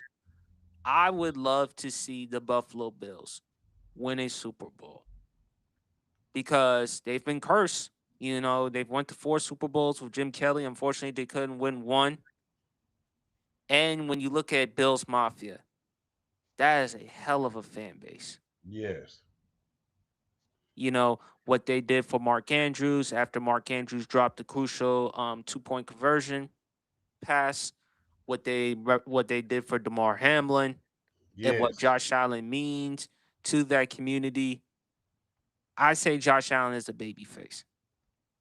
The only controversy with Josh Allen was prior to the NFL draft champ. Remember the lyrics? You remember? You don't remember the No, Meek no. Mill, the Meek Mill lyrics? Him using the N word and stuff like that. Yeah. But at the same time, I looked at that and I said, look, he's just using a rap song. That doesn't necessarily mean he's a racist or anything like that. That's the Yeah. only controversy that with Josh Allen. Outside of that, he's a flat out babyface.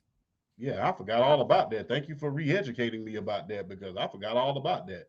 Um, I'm surprised you forgot about that. As brilliant as you are, yeah, but you haven't heard a peep out of it in the NFL. I mean, when you have great behavior, it's kind of hard to remember the bad things or, you remember know, the offensive tweets. He was quoting some lyrics. I believe it was like from Meek Mills or Rick Ross. yeah, And at the time, he even talked about it with Stephen A. Smith, and he admitted that he was young and dumb at the time. yeah. I mean, I think he was 16 when that happened. I think he was like 16. Probably so, yeah. Yeah, That he's was like at the time when 16. that happened. So Yeah, I mean, look, I shudder to think the shit that if my Twitter page was still activated, that y'all would find on my Twitter page. And please don't go look it up because you'd find some shit that would literally blow your mind. But and I'm not excusing the behavior. I'm just saying when you're 16, 17 years old, you're not as conscious as you are when you get older. And like I said, I'm not justifying it, but hey, things happen a lot, especially when you're young. And you're quoting rap lyrics. You're quoting rap lyrics. I mean, I used to quote Bubba Sparks all the time when I was in school. And if you listen to Bubba Sparks, he uses a multitude of languages when it comes to Southerners. there And you I will go. leave it at that. So Josh Allen, undisputed babyface. People can say whatever they want to about playoff woes, but look, here's what I think.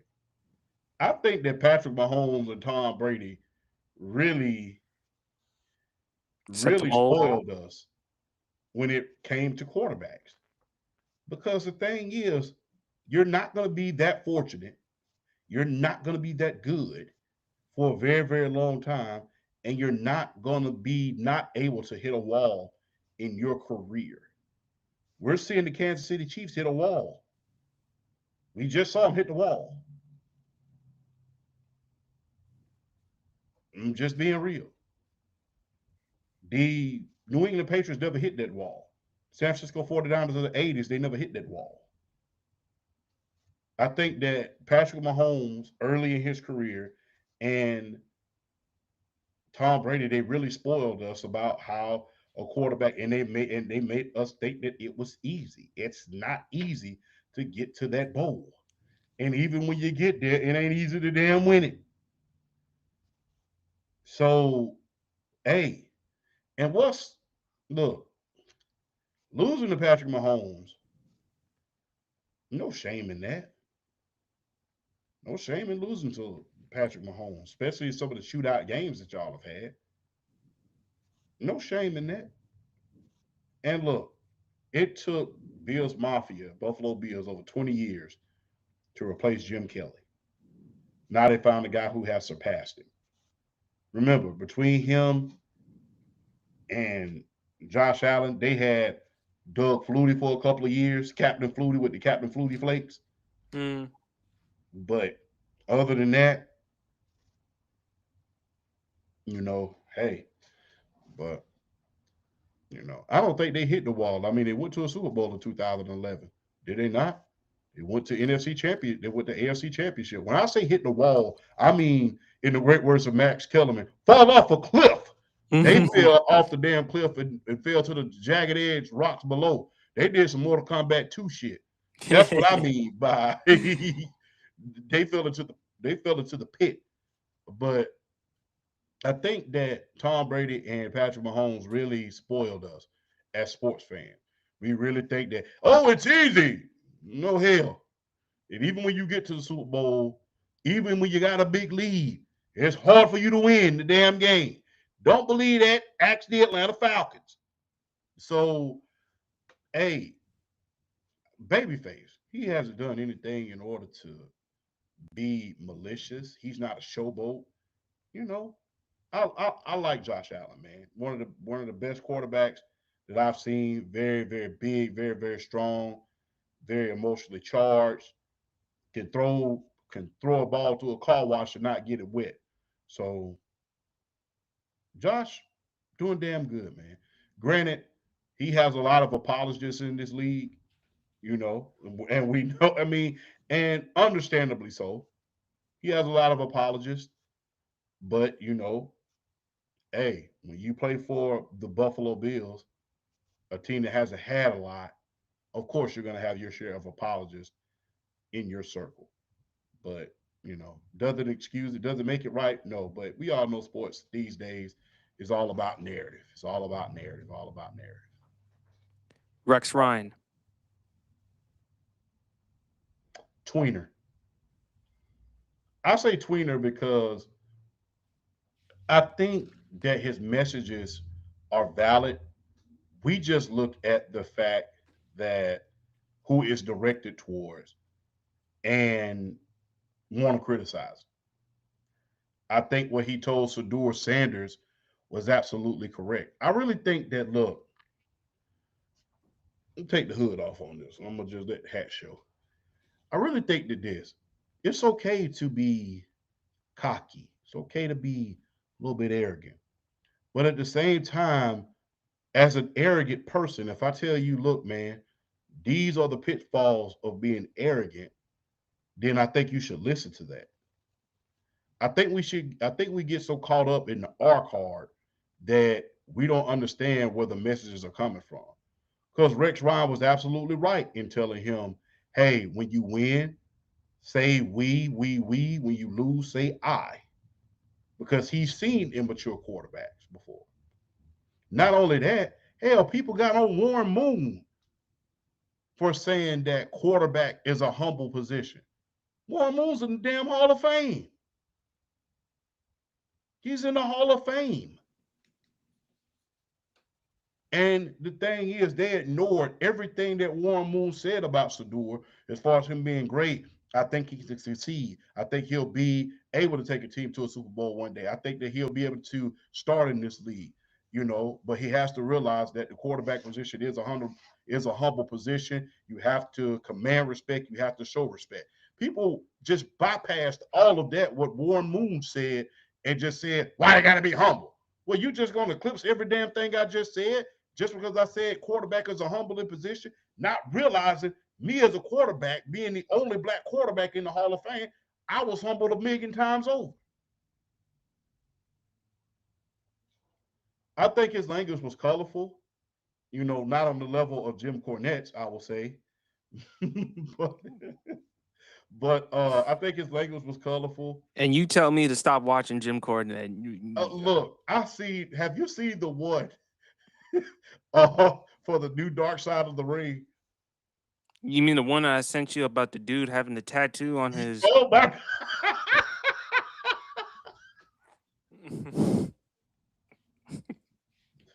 I cannot tell you how many times I watched that. It's just- Where did you think you get that from? Where'd you? I sent it to you. yeah, that was, but After all, you called him colorful. but Rex Ryan is colorful. I didn't like the whole feet thing that he did with the New York Times. I think that was kind of weird. Um, he's a tweener. I think people get misconstrued the message because of where it's coming from, and I think people look. Child Let's ball just be hog. real. I think we're so. I don't know what's wrong with the word humble. I don't know. I don't know, and I think that hey, the NFL itself will humble you. And I really, really believe that a lot of guys and a lot of gals are just so afraid of that word that they automatically associate that word with the R word. And I think that's sad. And like I stated, they did the same thing with Warren Moon when he said quarterback is a humbling position. You have to command respect. You have to be respectful. They eclipse everything of that. I don't like a lot of the unnecessary. There's a difference between color being colorful in order to get your point across, and there's an unnecessary colorfulness. Do you think there are times he went too far with Shador? Because even Shador, he got criticism, and I thought like with Shador, he didn't came across as selfish. Like even like with Dylan Gabriel, when he was benched in favor for Shador Sanders, you didn't really hear any controversy with Shador Sanders. Shador handled it like a pro. Yeah, I think he was, and that's the reason why I put him at screen. I think he was a little bit too hard, but some of the message that he was giving him was legit, Yeah, and some people were, but I thought were others he legit. went too far though. I thought he put his foot in his mouth. Yes, he did. And look, a lot of times, I'll say this: a lot of times, people give you a kick in the ass because they like you. A lot of times people give you a kick in the ass and it doesn't seem like they like you, but they really do. Remember, everybody had that one seventh grade teacher or in middle school, high school, that this guy or this young lady was just always in their ass about something, but yet they took them off to the side one day and said, "This is why I did that. I knew you could do it." And I don't think people understood one thing that Rex Ryan said about Sador that was, profound. He said this: you should be the starting quarterback of this team over Dylan Gabriel. And I feel that you should be ashamed of yourself for not being that because you're too talented of a quarterback not to be. Sometimes you can't listen to how somebody's saying something. You have to listen to what they're saying. People don't want to say that because they automatically want to associate that with humble, which people automatically refer, especially to black quarterbacks, as the R word, Right. race. So I think that yes, he was a little bit too tough on Sador at times in the media. Yes, I agree wholeheartedly. But a lot of times he would say certain stuff. It's just like he wants them to win, but this is kind of like that tough love type of situation where it's just like, damn. Because like I said, he literally said, you should be the starting quarterback. You should be starting over Dylan Grable. You have the talent. You have the pocket presence. You had the stats in college. Go back and look at it. This is exactly what he said. And he said, you should be ashamed of yourself for not being the starting quarterback. He's a tweener. I like Rex Ryan early on what he did for the New York Jets, helping them get to back AFC championship games. Smash Mouth defense. I mean, their defense back in that '09, '10 champ. I mean, Darrell Revis at that point, best corner in football. He had Chris Jenkins. He had Bart Scott, Muhammad Wilkerson. He had a lot of excellent players on that team. And unfortunately, they couldn't even get to the Super Bowl. They went to back AFC championship games. I didn't like how the way he handled the Tebow situation by bringing in Tim Tebow. I figured whether Mark Sanchez was awful or not, you should just allow Tebow to come in, regardless of whether regardless how awful Mark Sanchez was, and he was awful, and regardless, you weren't going to win that division anyway in the first place with New England. So Yeah. I felt like just throw Tim Tebow into the fire, just get it over and done with. It seemed to me he cared more about headlines during that time in New York.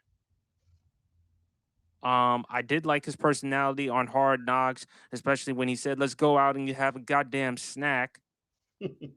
So I did kind of like those types of things from Rex Ryan. All right, next one. I'm gonna say tweener only because I'm being nice. Malika Andrews. Next. Next. Um, heel. Ooh, I'm shocked. Undisputed heel. You know what? You convinced me to say heel as well. Because You I know, thought you no, because no reason why I say tweener champ because normally you more of a fair minded person. I thought you would say tweener. no, Heel when it comes to certain people, and I'll keep on emphasizing, I don't ever want to hear you mention yourself in the same sentence with Jason Whitlock. That's something you'll never have to be concerned or worried about for the rest of your life. yeah, I'm more shocked that you lean towards Malika Andrews with heel.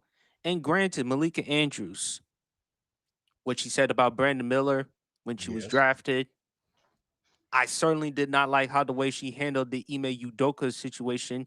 I mean, come on, Chip. She tried to portray Ime Udoka like he was a sexual predator. exactly.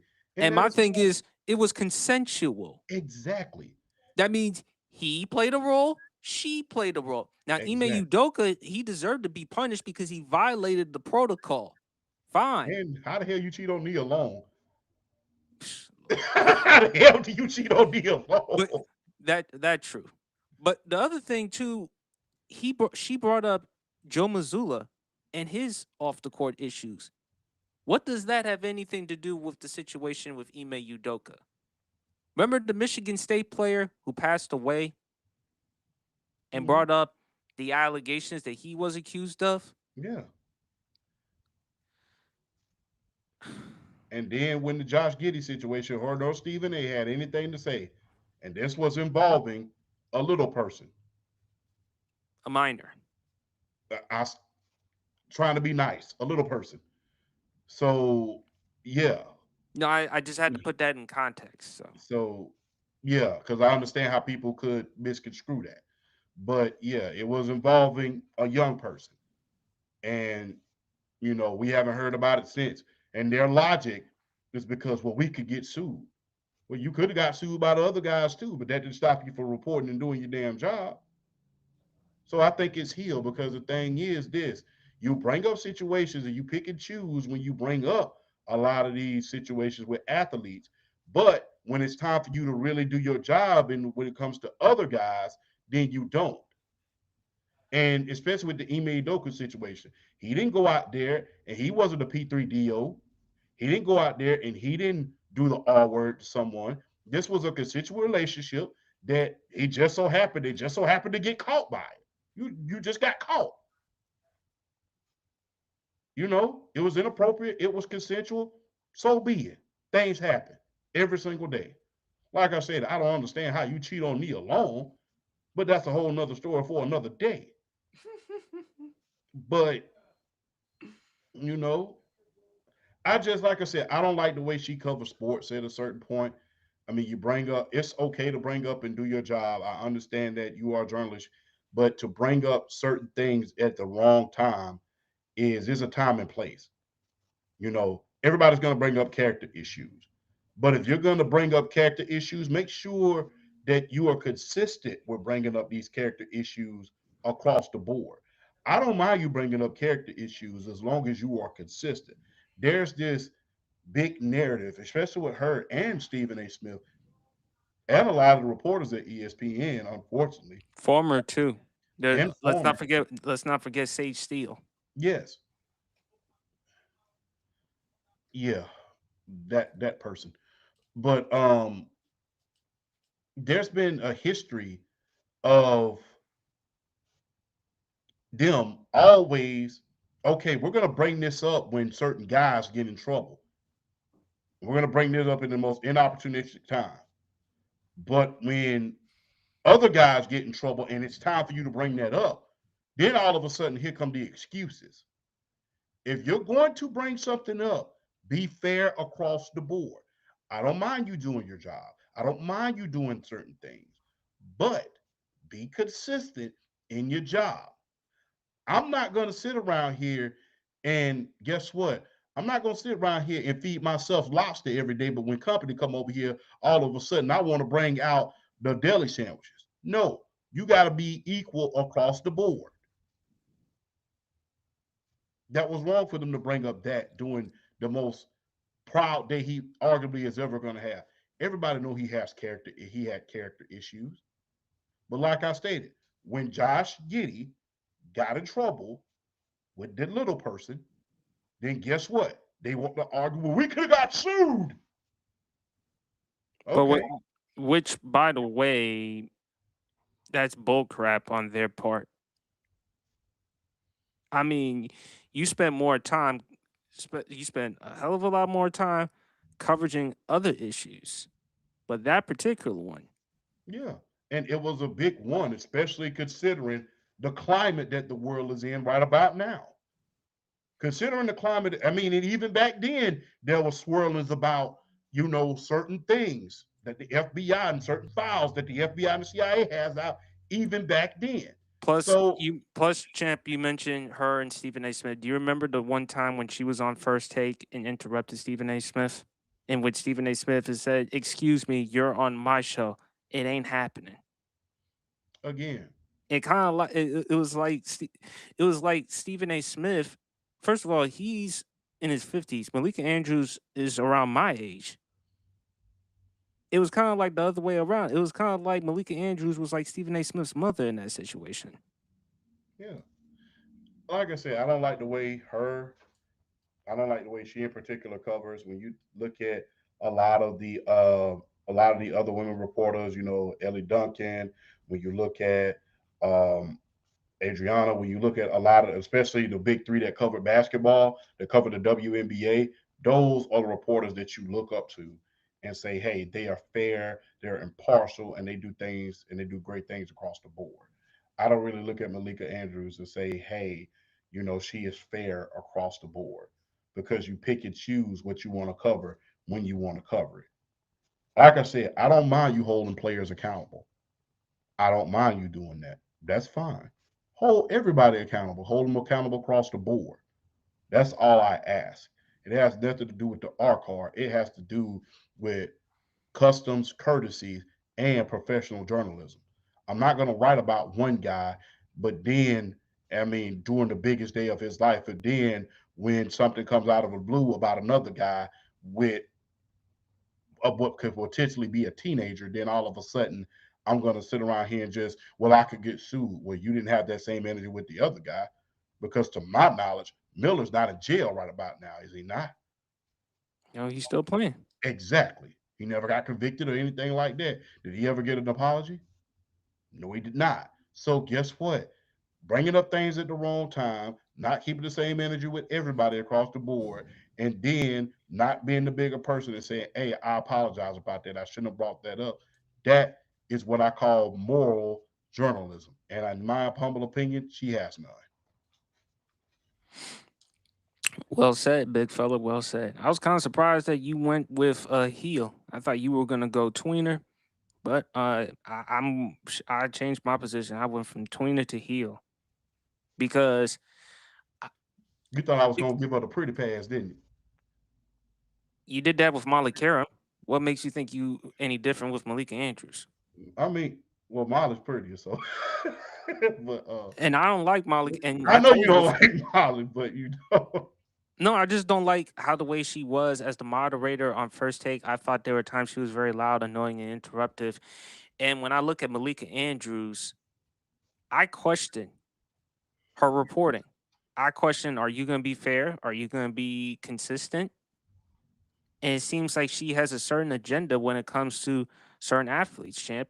And yeah, I do think race definitely plays a role. because look, again with the Ime Udoka, she treated as if that Ime Udoka was Deshaun Watson. Exactly. And I had a serious issue with it because wait a minute, if the report said consensual, that means he played a role, she played a role. Now, if Ime Udoka was accused of the R word or SA or something like that, That's a whole hey, nother ball game. but when the reports say consensual, You just why are you portraying him as a predator? look. Both of them just got caught. Look, let's just be real. And I hate to be this graphic. Both of them just got caught with their draws down. That's all it was. And that's just what that was. And I hate to be that graphic, but they just got caught with their draws down. Or he just fucked up because he had Nia Long. So yeah, you for that. That's a huge. Boy, that is a huge fumble, bro. That is a huge fumble. You got the revolutionary of short hair, the short hair queen, and you when you fumbled that, damn. But I mean, hey, your game had to be tight in order. Hey man, look, to his credit, the great words of Nino Brown. I got one, I can get another one. You might not get a knee alone, but I mean, if you pull that, you probably can get another one. All right, man, let's move on. Favorite Chris Rock moment. The never scared. How he talked about the Jacksons. Okay. I can't tell. I can't repeat what he said about Michael because of what but he did mention the Super Bowl with Janet. Remember what he said about the Super Bowl? Yeah. Never mind. I'm not gonna go there. But that was a good joke. That was a good one, man. Chris Rock, one of the more underrated um comedians in the world, man. I mean, Oh, Pootie Tank. yeah, Pootie Tang. That's my Yeah. Daddy, you damn Saturday. right I'm your daddy. My favorite line is when he told young Pootie, "Don't let the women come between you and the belt." Head of um, State, I love Head. I still watch Head of State with him and rest of his soul Bernie Mac. yeah, his role in Lethal Weapon. If you Yes. get Johnny Cochran, ow. I'll say Chris Rock. I mean, when he played in Empire, I think that was a good role, a brilliant role that he played in. I think his more classic role was when he played Pookie from New Jack City.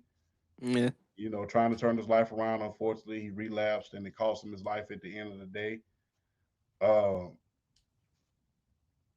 that one was real good, man. That was one of his more classic roles. Um, Never forget when he was on the sideline trying to talk to Kobe Bryant, and it seemed like And Kobe Kobe was basically ignoring him. Kobe was basically ignoring him, but that was real cool. The segment with him and Bill Mayer. I don't know how to say the guy's name. Bill Meyer. Yeah, Meyer. Yeah, Bill Meyer. Um, how not to get your ass whooped by the police. Hmm.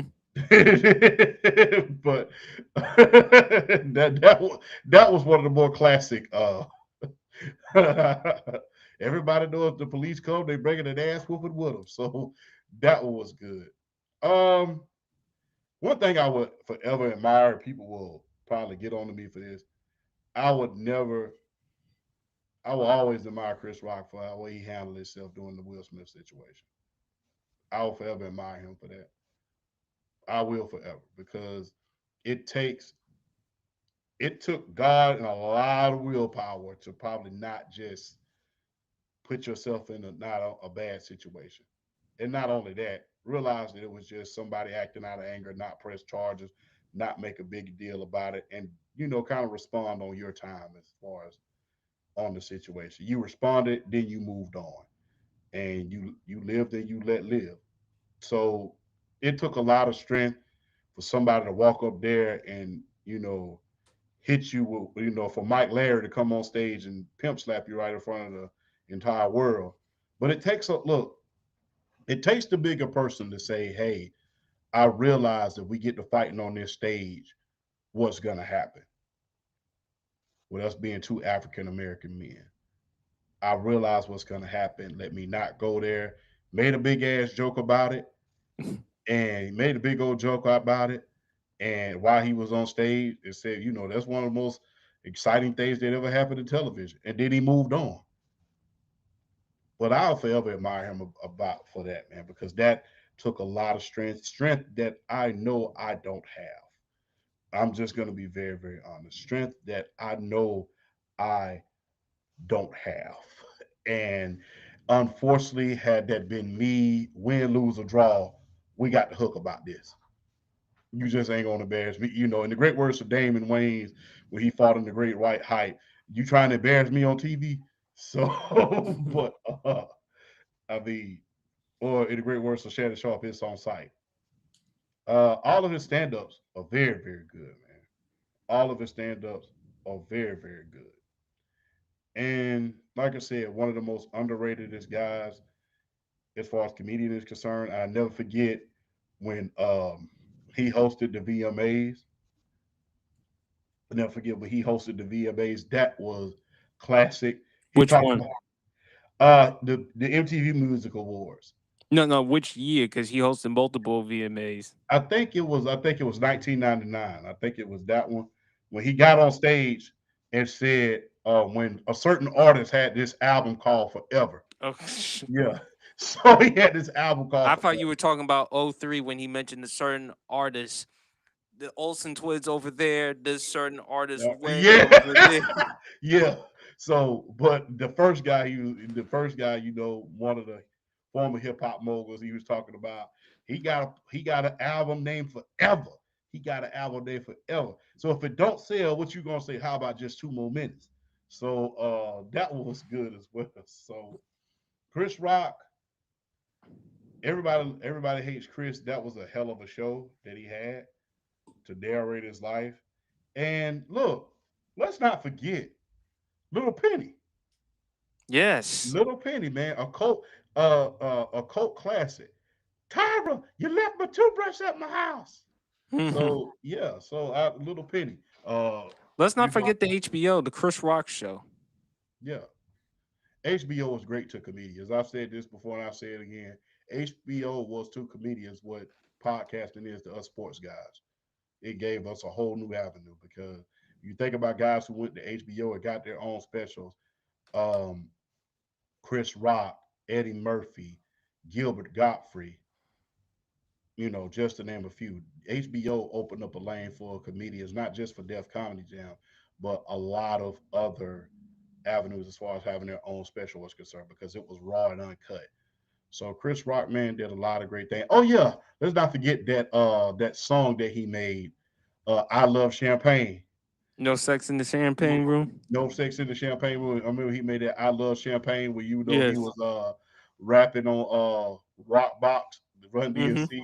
Shake the glass, shake the glass, shake the glass, shake the glass. So a lot of good Chris Rock moments, man. And thank you for being part of my adulthood and my childhood because I watched a lot of your shows. And like I said, the most memorable Chris Rock moment has to be New Jack City. I agree. Favorite Jagged Edge track. One last one before we wrap up the show. He Can't Love You. There was the one they were featured in Bow Wow's song "My Baby." Mm-hmm. So, but he can't love you. I know people are always gonna pick where the party at, but he can't love you. uh Jagged Edge, man. Look, I remember going to the bootleg dude and ask everybody, it only took $5 back in the day before, streaming really came out to, put together a little R&B, a little R&B CD, get the bootleg guy down the street and make your R&B CD.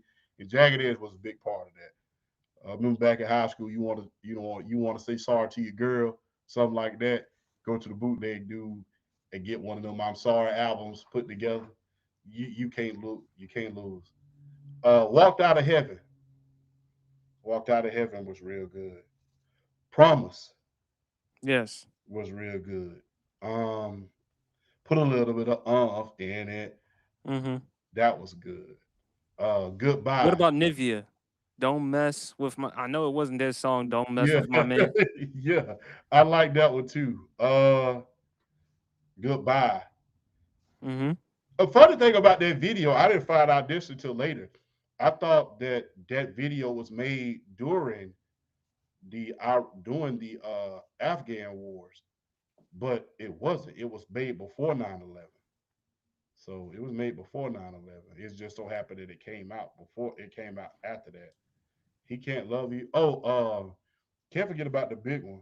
Girl, let's just get married. Indeed. I Let's get it. just want to get married. Yeah, Remember Teddy Long's wedding? yeah. I know. Yeah, but they had that. That was good. Good luck charm. Yeah. Good luck charm. Uh, good story about that song. That. I have a story about that song, but I'll save it for later. But Mm-hmm. I got a little story. Hell, the hell with it. It was when I was 19. I had a girlfriend back when I was like 19 years old. I had first enlisted. Me and her was real, type. And that was her ringtone when she would call. Everybody knew what she was calling because that was her ring. This was back when you could set ringtones custom to a person, and that was pretty popular back then. But that was her ringtone, was good luck charm. Shout out to her right about now. You know, me and her still tight. Remember Nasty Girl, Mm-hmm. Future with Biggie? Yeah. Oh, I know it ain't their song. Girl, I trade it all, money, cars, and everything. Fabulous.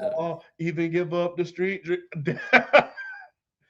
Hey man, look, Freaky Things when they was on a Ludacris album. Look, that lane that they had was very, very full. When you think about it was them, Drew Hill, Jodeci, and 112. A lot of competition back then, and they stood out. They stood out. And I like the way they played tribute to New Edition by naming their one of their albums J.E. Heartbreak, based on the N.E. Heartbreak from New Edition. So good job on their part in order to do that. But for them to have a loaded R&B group, not to mention that's just on the the black side. They ain't even including the guys they had to compete with as far as boy bands were concerned. You think about O Town, you think about Backstreet Boys, you think In about sync. they had a lot of competition. So for them to be remembered during that era is nothing short of amazing, man. Big shout out to Jagged Edge, man. I remember when the party at came out. I remember trying to go get the throwback jerseys, going to get the Sean John leather pants and get the Tim boots, get the overalls and stuff like that. I remember going to do that. Back then, videos was a fashion show. In the Not early 90s and thousands, yeah, it was especially a when you were wearing them throwback jerseys. Oh yeah, yeah. it was just like you went look. I used to tape it because guess what? Some certain videos used to come on doing before I got home. Like not hits from the streets would come on just as I would get home, but right before that they had this show called The Leak or something like that. And it would be different videos, and I would tape those videos, and I was like, okay, I like that, and I'll write it down. I like that. I like that jersey right there. I like that jersey right there. I like that jersey right there, and then I would go into the mall to see if I could find it, or God rest its soul, the East Bay book. Everybody remembers the East Bay book was like the fashion Bible back then. You could buy Fat Form, you can buy your shoes, you could buy anything. And back then, it didn't cost a lot to buy a pair of Jordans. It was like 125. But those guys had a big fat. They was in their fashion bag. Some of the best videos you ever want to see. And man, like I said, a lot of competition doing the R&B and the pop side, but they managed to fill that lane pretty well, man. Shout out to Jermaine Dupri, So Def. They was able to do their big one with them. Yes. Well, fellas, that concludes the rest of the Sports PSP podcast. Unfortunately, we couldn't do it with BRF. Hopefully, we'll have him back next week on the show. Um, Champ, final words. Yes. Um, check on your people. Uh, shout out to BRF. Salute. Can't wait to have you back. And look, enjoy tonight, man. I know we ended off earlier than usual. I know we usually keep y'all usually listening and watching for hours at a time. I know we leaving y'all off for a little bit, but enjoy the night, man. Tonight's a beautiful night. Go out, enjoy it, and you know, have fun. And although you're trying to accomplish a lot of things, I'm guilty of this myself. Although you're trying to accomplish a lot of things, don't forget to live. Don't just exist, live. Don't just exist, live. If you're trying to lose a few pounds for the summer, do that, but live. You're trying to get a degree, do that, but live. Take risk. Do everything you need. Do everything. Do everything. Live it to the fullest, man, because life ain't promised, man. And look, always a privilege, a pleasure, and an honor to be over here with the great Sports PSP. Salute to you. Shout out to the great D, Mama PSP. And hey, man, much love, man. Spread peace, spread love, and live. Don't exist. Absolutely. Again, we talked about it earlier with Rondale Moore and the words of Robin Williams. I couldn't agree more. Everyone you meet in life is fighting a battle you know nothing about. Be kind always, because you don't know what someone else is going through. We're gonna continue to keep on doing more sports content, more stuff regarding the scouting combine, more with the draft prior to the draft. Hopefully, free agency. Even though football season may not be there, but still a lot of great things to talk about regarding football. And of course, we got NBA, and also too, shout out to Angel Reese stepping Yes. it stepping it up in Unrivaled. I'm seeing much more improvement as far as with her game, particularly her interior scoring, and also with the defense. So shout out to Angel Reese. But go ahead, big fella. And shout out to the WNBA. First time in the history of the game this year, they made a profit. And the NBA, the WNBA, has personally distributed $8 million per team in order for them to split amongst the players. So huge shout out to the WNBA for turning a profit and generating revenue sharing for the players for the first time in the long, illustrious history of the WNBA. And this is no shade. This is just a fact. They did that this year without Caitlin Clark being a big part of it. Remember, she only played for a handful of games, then she was out because of the groin injury. So they did that without the great Caitlin Clark. So you can imagine what's going to happen when she comes back. You can imagine what's going to happen when she comes back. So they generated revenue. Asia Wilson's been on her world tour. Angel Reese has been on her world tour. Kelsey Plum, a lot of these great players. Let's get these women paid. Let's get these women paid. Well, not just that, champ. Let's just wait and see what's going to happen because of the lockout. So we got to hope and pray that there won't be a WNBA lockout. I'm hoping that it's not because, like I said, I want for at one point, especially because of the young ladies. I know you see football everywhere. You're going to see football. I don't care what you could be in the middle of Antarctica and you're going to see a football. You're going to see basketball on the men's side. I hope for one day that for the women's side of sports that we can look at the summer and say it's WNBA season. And much like me, much like you do now on your show, PSP, and what I do on my show, we can literally have entire segments on the WNBA and the narratives that is around.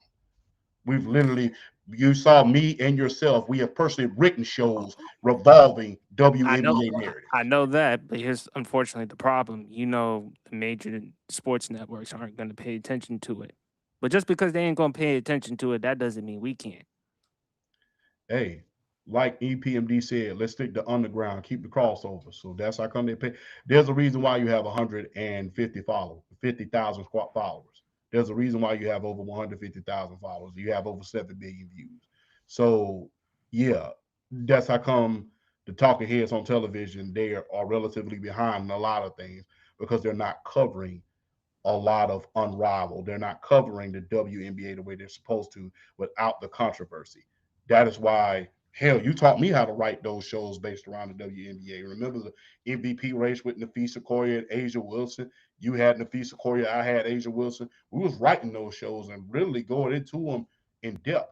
So big shout out to the WNBA, man. Go ahead and get this contract done and get it done because you have a lot of great players coming out of college this year. You got Ossie Fudd, you got Olivia Miles, you have the great Flau'jae Johnson, who's not only a great player but a great entertainer. She's a senior this year. You have a lot of these great players that are coming out this year in college. And it's only going to get better because guess what? We can get behind these players early. Audie Crooks is not even eligible for the draft, and everybody's already behind her. Juju Watkins, she's not even eligible for the draft, and the whole world is already behind her. And not only that, injury. But at Yeah, the end of the day, what does that tell you? yeah. So that's what we need to be focused on. We need to be focused on getting these women paid, and we need to be focusing on covering sports as a whole, not just when there's a bull jive narrative that we could surround about race relations and things of that nature. We need to be covering the defensive player of the year race, the rookie of the year race, um, the coach of the year race. We need to be covering all of that when it comes to the ladies so they can continue to get paid. That's the only way that they're going to get paid is if we continue to cover them. And big shout out to the WNBA for the first time in their history generating revenue share and getting $8 million a team. On top of that, $9 million in license and jersey sales as well. So big shout out to the W. That's in excess of over like 100, over $120 million right there among That's all of them. incredible. Incredible, incredible. Well, hopefully these players will get paid, and hopefully the WNBA continues to evolve. And I know for a fact, come summertime, I'm definitely going to be watching some WNBA basketball with one of my good friends from The Office. Her name is Kaylin. Please go check out The Office in East Hanover, New Jersey. If you want to have like a good margarita, a good beer or two, just hang out at The Office. But fellas, enjoy the rest of y'all weekend. Everyone, please enjoy the weekend. If you're going to drink, please drink responsibly. Have a good time. Be with friends and family. And on that note, we is out. Peace.